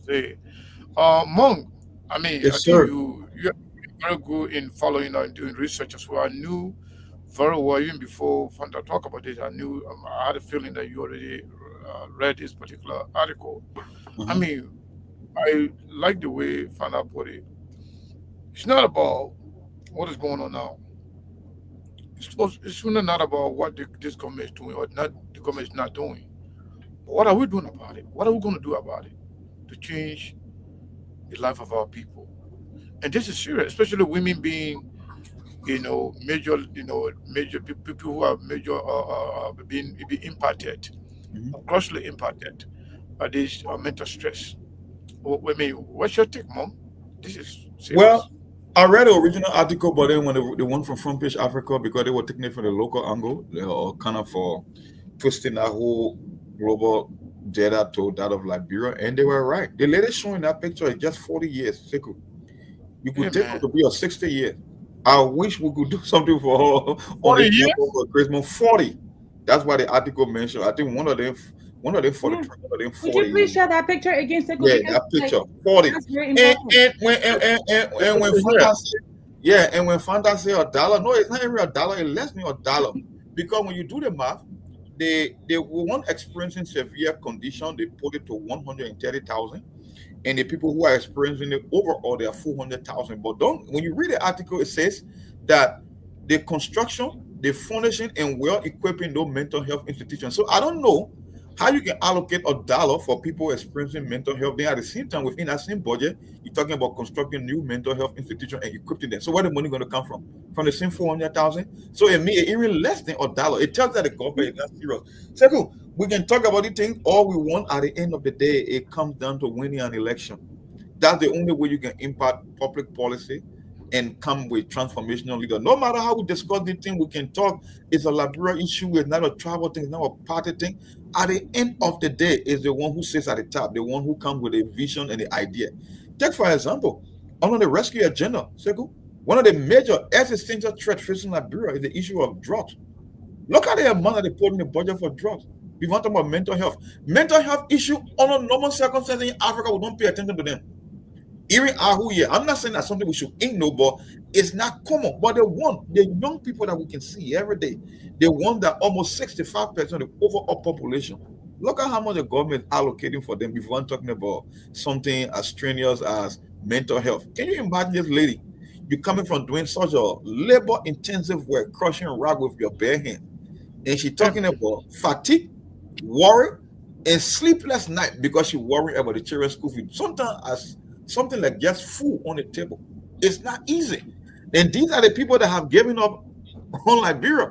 Because I can bet you this lady won't leave her crushing rock job to go stay in line regular to go and vote.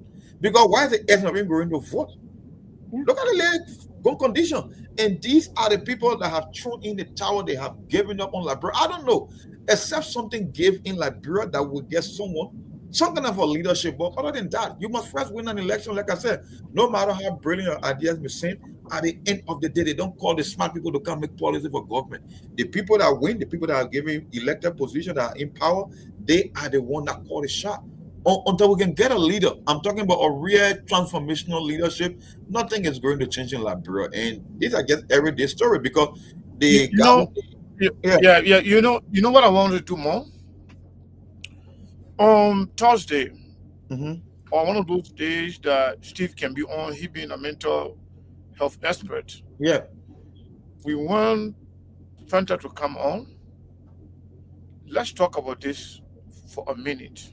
Oh yes. This is very important. Steve being a mental health expert, he's in the field, he understands what it is. He works on it here in America.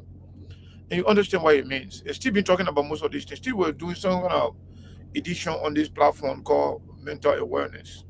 It was very, very good. But people gravitate more towards politics and gossip than discussing serious issues. So Fanta, my question to you, Mon, I'm not to cut you off, but after Mon, I wanted to know, maybe Mon can also expand on this. This lady right now, and many others who are somehow, who have also already given up on the country. What can we do as people to rejuvenate their spirit, to bring them back to life, for them to say, you know what, it is our right to participate in these elections, to take part in decision making that could change our life for the better? What can we do to actually change the minds of these people, to energize them, re-energize them, to rejuvenate their life, their spirit, to say, you know what, I want to be a part of the decision making, so that the fellow they have given up, so they can come back again and participate in shifting shifting the the future of themselves and their children. What can we do? Let's put associations aside. Nobody has the right to ask these people for votes without going to sit with them, without first understanding their trauma, because it's real. Nobody has the right to ask these people for votes if you have never sat where they lay their heads. It is obligatory that we make it a point to visit, if we have to, visit all 5 million Liberians, or at least, if we say we're going to start with the 400 to 600,000 Liberians who are experiencing mental illness, that have been diagnosed. That's what we must do. We must roll up our sleeves and we must get to their communities. And we must do for them before the question of, can you vote? Because my colleague cannot afford to leave that rock crushing to go stand in line to vote. You know why? Where would she get her loaf of bread that day? Where would she get that rice? So we do not have the audacity to approach these people unless we have a plan to truly transform their lives. And it starts with sitting where they sit, with eating where they eat. If we cannot do that, we should not ask them for votes. And I'll tell you this right now, the CMC intends to do just that.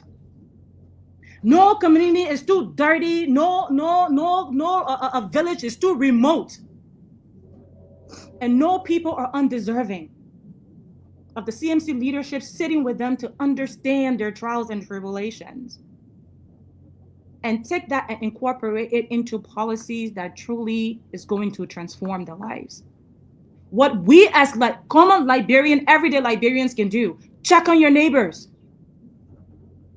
Check on your neighbors. I keep saying this. Liberia is at the brink. When you look at the tension in the country, and no matter how much we want to ignore it and really just focus on gossip or politics, these people are the ones who are going to be the decision makers, the tiebreakers. Ignoring them is going to be a mistake. We should visit our neighbors who we know do not have a job. We should share with them. Liberians are often very hospitable. We should also be a people who are just as kind, or kinder, I should say. It's all of our responsibility. Not just the government responsibility, but the government as having the power of the state and the welfare and responsibility of the people should certainly do more. Thank you so much. So I want to get a perspective on this, and then I'll go to Ali, because the question you were talking, then I'll ask the question. So the same question to you. Well, we can only do as much as we can do. I think the question should be what they can do for themselves. Because when you throw in the towel and we give all the country in a democratic state, sometimes it's not always the best option. Because if you fail to participate, you could also be a victim of not participating. And this is where someone came up with this third angle that we got to try something different. We cannot go with the status quo candidate. We need something totally new in Liberia. We got to roll the dice with somebody outside of the beltway in politics. It cannot be the traditional Unity Party and CDC under no circumstances, because we have tried them before. There's lady in this picture, I can say she's sitting on a time bomb, because if you read the article, her doctor warned her that she could fall off in the public anytime because of her high blood pressure. So Manhawa is just one event away from maybe death.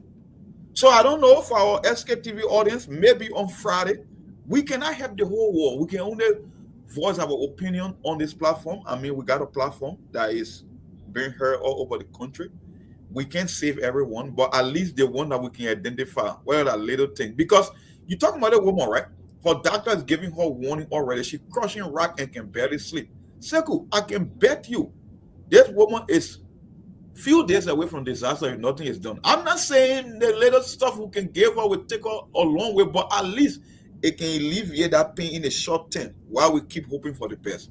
And like but mom, the question is, how many Mahawa do we have in such a despicable situation right now? How many of them? Hundreds of thousands. The article is saying just from a generic survey, 400,000. The one that are going through severe condition, which means the worst of the worst. There are more than 130,000 that we identify. And I know it will that. And is she identifiable? Can we get to her, this particular person? I guess so, because we can get to Front Page Africa. The name is mentioned, and they were the one that interviewed us, so I know that individual can pinpoint her location exactly. Okay, let me get to Ali. Ali, my man, what say you? Based on what we just heard and what is going on here, this is crazy. This is so sad for our country, and like Mon just said, this woman right now in some country right now, you will see the government, they will try to see how they can reach out to her based on what her doctor told her. And like yesterday was talking and seeing how people are emotionally stressed in the country. And these are some of the things, like you said, the program Steve was having here, I think he need to bring it back, because this is not good for our country. Under a rescue government that came to rescue the country. This woman, she's very young. You see, for her to be going through this kind of emotional stress, this is not good. In any serious manner country, or this government, these are things they had to be putting into place. Put those people as first priority. You and I know here, sometimes when people are having those kind of things, people will go immediately, they take them, they carry them to mental home, where they carry them somewhere to counsel them, because who knows, she can do anything to herself and feel like, what am I living for now? So this is very, very much emotional. Like Monk said, let's see what we can do on Thursday. Even though, yes, it's a Friday. Friday, rather, let's see what we can do and reach out to her. Even we can get to Front Page Africa, or Melbourne is right in the country there. Melbourne know how to reach out to her if we can get to Front Page Africa. But this is so emotional. I don't even want to talk much on it, really.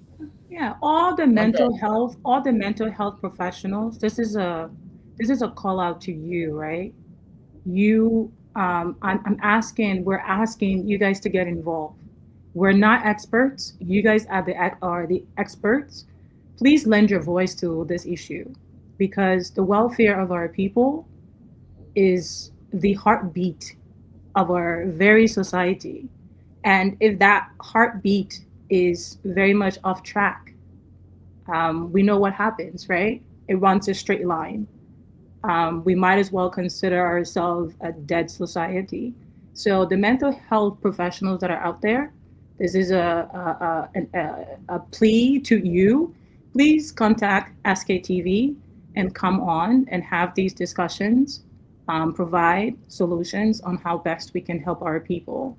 Because the worry and stress are you available this Thursday?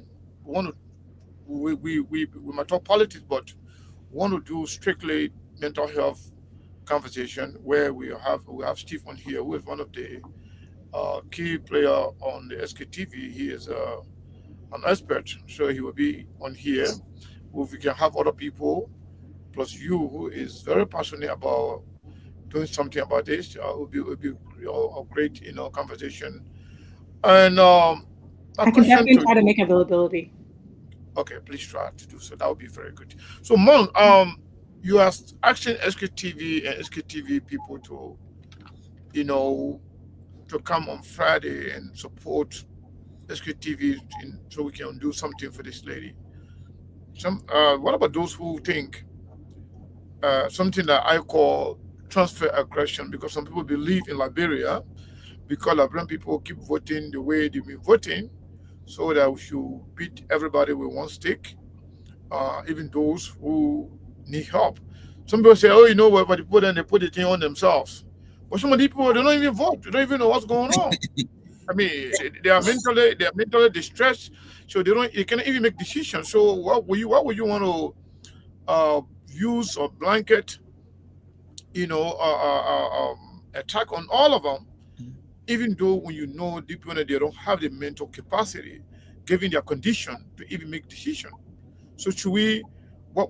How do you inform those people who are thinking that way to change their mind to say, you know what, we need to support these people regardless of our mindset about the way Liberian people have been voting? Well, I don't buy into that particular narrative. You can remember when we did the same for two ladies in somewhere in a bunk under our Kakata, right? Two teachers. Looking at the numbers alone, it even killed that argument that, because we had tried the CDC and Unity Party, so we're just seeing people who were brought up brush. Look at this election, the total registered voter was 2.4 million people, right? But the one that participated in the second round, less than 1.4, almost a million people. So how can you make an argument looking at the data alone that these people voted for Unity Party or CDC? We cannot use that. That's a losing argument.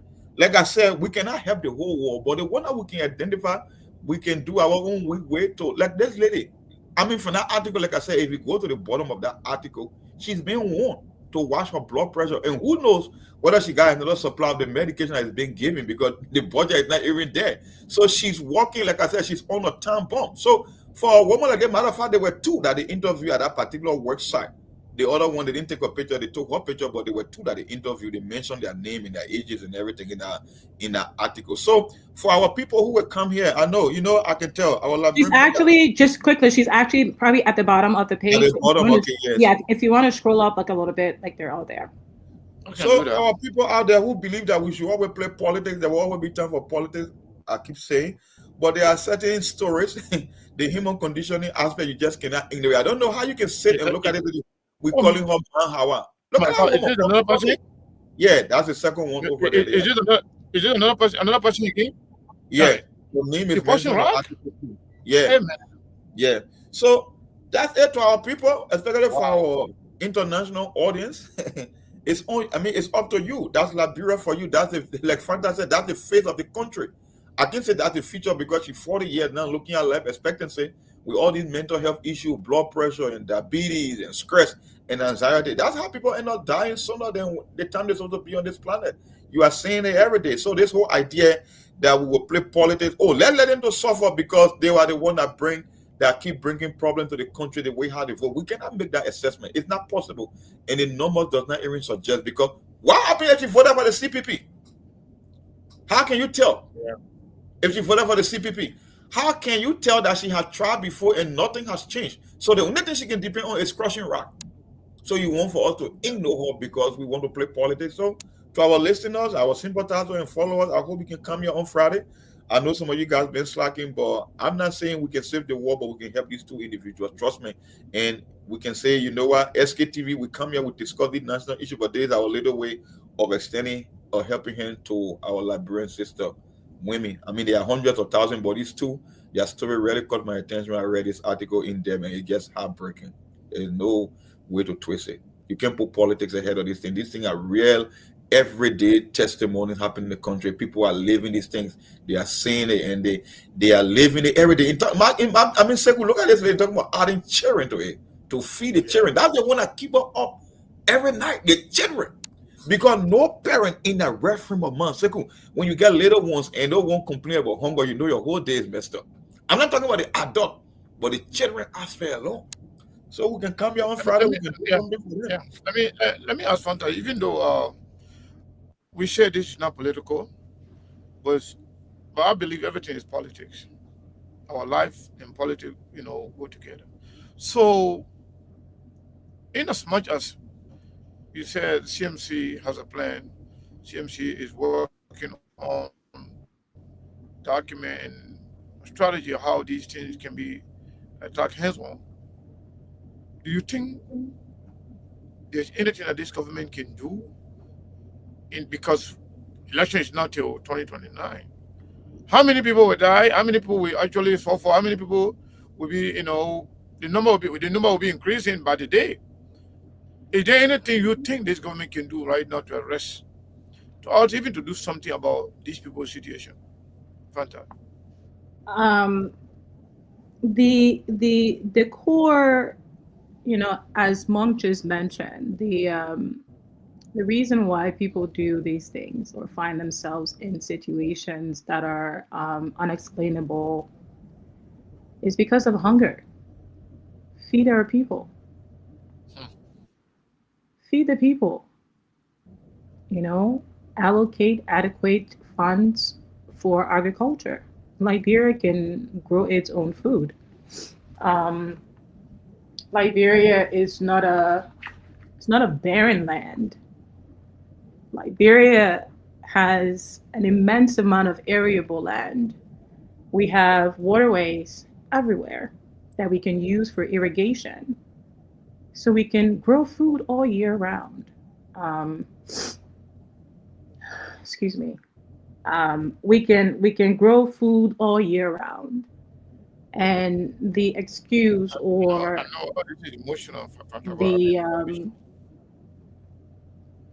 the fact that we in this day and age have people who have to rely on crushing rocks to buy a loaf of bread, a cup of rice, is wickedness. And that's what I mean when I say, who do these people worship? Because you can't say you worship God and you see human suffering like this and you turn away from it. So we don't need elaborate solutions. Feed the people. Look, some simple solutions that is implemented in other parts of the world. Have food kitchens, have food pantries. Simple. Where at least if Mahawa wakes up in the morning and she say, "Hey, my back had to me today, or my hair had to me today," or like, and often those things are due to high blood pressure. I can't go in the field today to go bust rock. Let me go to the community food pantry to at least get 2, 3 cup of rice to cook for my family. Give her that option. It doesn't take a donor to do that. Liberia generates enough money to do that for its people.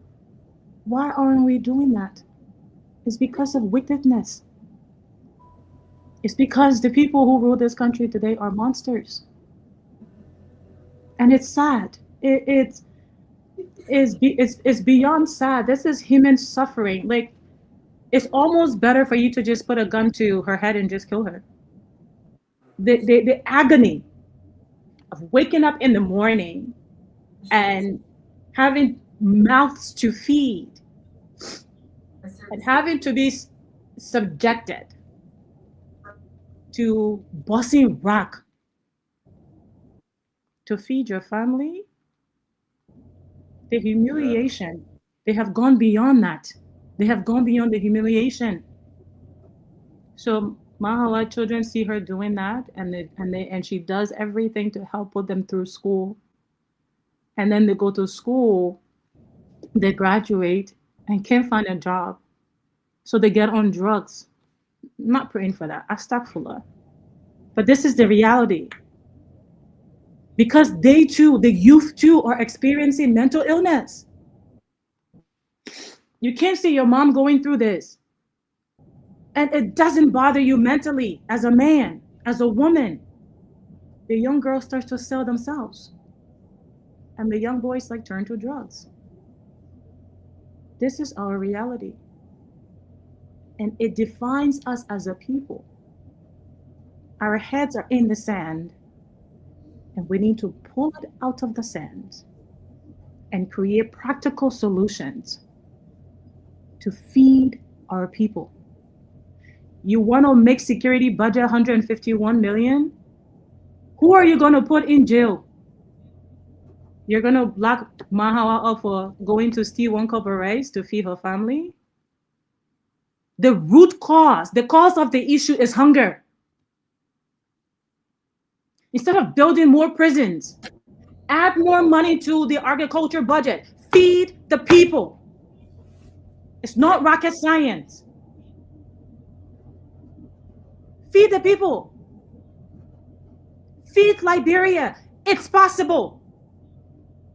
Look, I looked into this because as for me, like it's not about just talking about things. In fact, I can't stand people who just have a whole bunch of time on their hands to just talk a bunch of nonsense.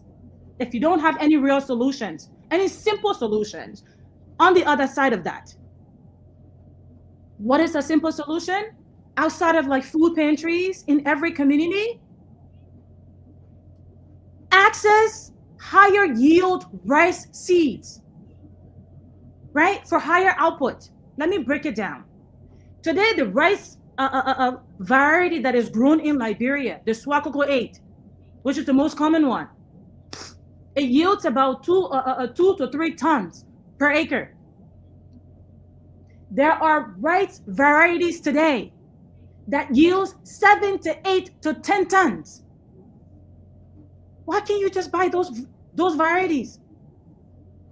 Why can't you give the farmers those seeds?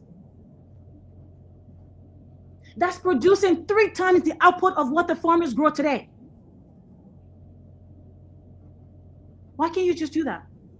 You ask, oh, maybe Africa doesn't have it. It's a lie. Ghana's growing it. Sierra Leone is growing it. Nigeria is growing it. Senegal is growing it. Shall I continue? Simple solutions.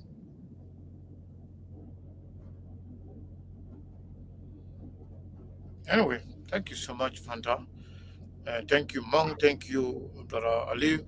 So I want everybody to take at least 1 minute to close so we can close for the day.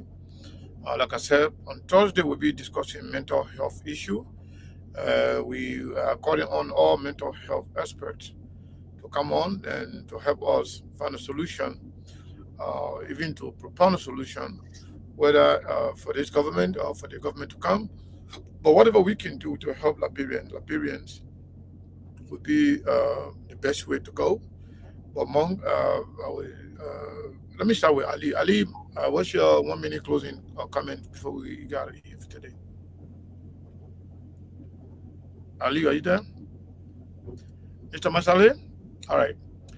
Looks like Ali is not available. Mong, let's hear Yes, from sir. you before. Yeah, Well, let's hear not from you. much. I mean, it was a great day, great conversation. Like you said, people who are from the mental health background, like Steve, Fanta, and people who know about these things, we must come here maybe on Thursday or Friday to do this again because there is a national emergency. Apart from the drugs, second, we almost like people walking like zombies in Liberia. Like I said, the reason this lady's story was very, very fascinating is the advice that she got from the doctor that anytime she could fall off because she had, I mean, her blood pressure level is very, very high. And if she continued to stress, I mean, like I said, coming from doing that kind of a labor intensive job and then you can't sleep at night, it's not going to exacerbate the situation with her case and the other lady showing that photo. So I will once again extend this invitation to our supporters and our well wishers on SKTV. We are not here to play politics as always. You can do the little you can do for these two individuals. We have done it before. We got a history of doing SKTV. So there will always be time for politics, but this whole idea that we can use a broader brush to pin everyone that they are the one causing problem. I understand some of them have given up, but giving up also is not even a solution. But we can try our best and do what we can do in our week way. So we'll be here. I will make sure I'll be here on maybe Thursday. I don't know when you guys will decide to do it. Maybe Friday. I think it will be Friday because Friday that's when we usually do our offering basket, and we can help. So, Mom, do you think we should do this mental health on Friday at the same time, do some fundraiser on it, or Yeah. I think that would be great. Okay. Fanta, are you going to be available on Friday? Yes, I don't know about our availability on Friday. Yeah. Because you got to go to the mosque or whatever, masjid, whatever you.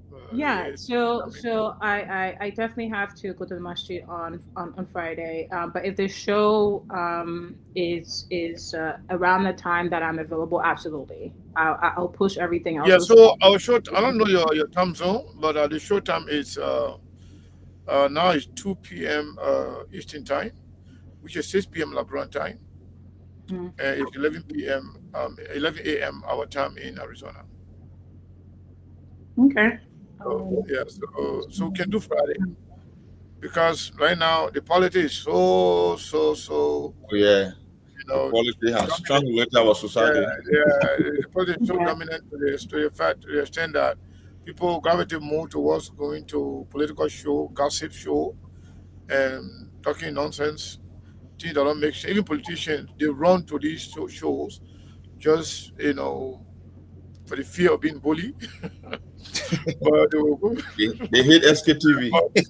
Yeah, because we don't believe in those bullying and gossip. We believe in talking important stuff that matter to the people. That's why we have some of the best and committed followership, in the country. So Fanta. Yeah, let's close. Thursday will definitely work better for me. Friday I'll probably join halfway if that's okay. Okay. Yeah. So yeah, we can close for today. So what's your closing comment before we go? Just feed the people, man. This level of evil. We cannot be a people that is comfortable with evil, and is very disgusting to see others platform issues that do not matter a wink to the people. It's all a bunch of entertainment. And to Liberians as a whole, don't be distracted by the entertainment. That's how they sign all these contracts, because all you care about is the entertainment. It's intentional. It's designed to distract you. So they sit there and talk bunch of blah, blah, blah, but behind the scenes, they're signing the very agriculture contracts away. Yep. They're signing the mineral contracts because they're distracting you. You're so gullible. You're easily entertained. Pay attention. Before you wake up tomorrow morning, and the very bed that you're laying on, they have taken it from under you and sold it. Focus on what matters. Otherwise, we will have no one to blame but ourselves. There's a trend that is sweeping Africa. A trend of the people who do not want and absolutely has said no to corrupt politicians and bad governance. And Liberia is no different. It's very sharp. So be warned. Be warned. Thank you so much, Fanta. Thank you, Mom. Thank you, everybody. We really appreciate your time. And we'll be here tomorrow and every day, Monday through Saturday. We are off on Sunday. But, there's no better place to be than SKTV. I want to say thank you to all of you. And we'll see you tomorrow. Thank you. There are things we can do. We bring in good news and we give it to you. We talking about podcast and connecting people and culture from getting up out of the club. Qualified people who willing to serve. Blessing our time and our efforts are rest. The brothers giving us the end of payment from them. So welcome and life with African. A lyrical Master. Play Paris, who make you I can't Sktv benyo. Say my journey, Tina get I say my yamo. And yes, I know money, the more I yo. And you love me, the more I Sktv, the best in Liberia. Sktv, the best in Africa. Sktv, the best in Mama Liberia. Must survive the low fire.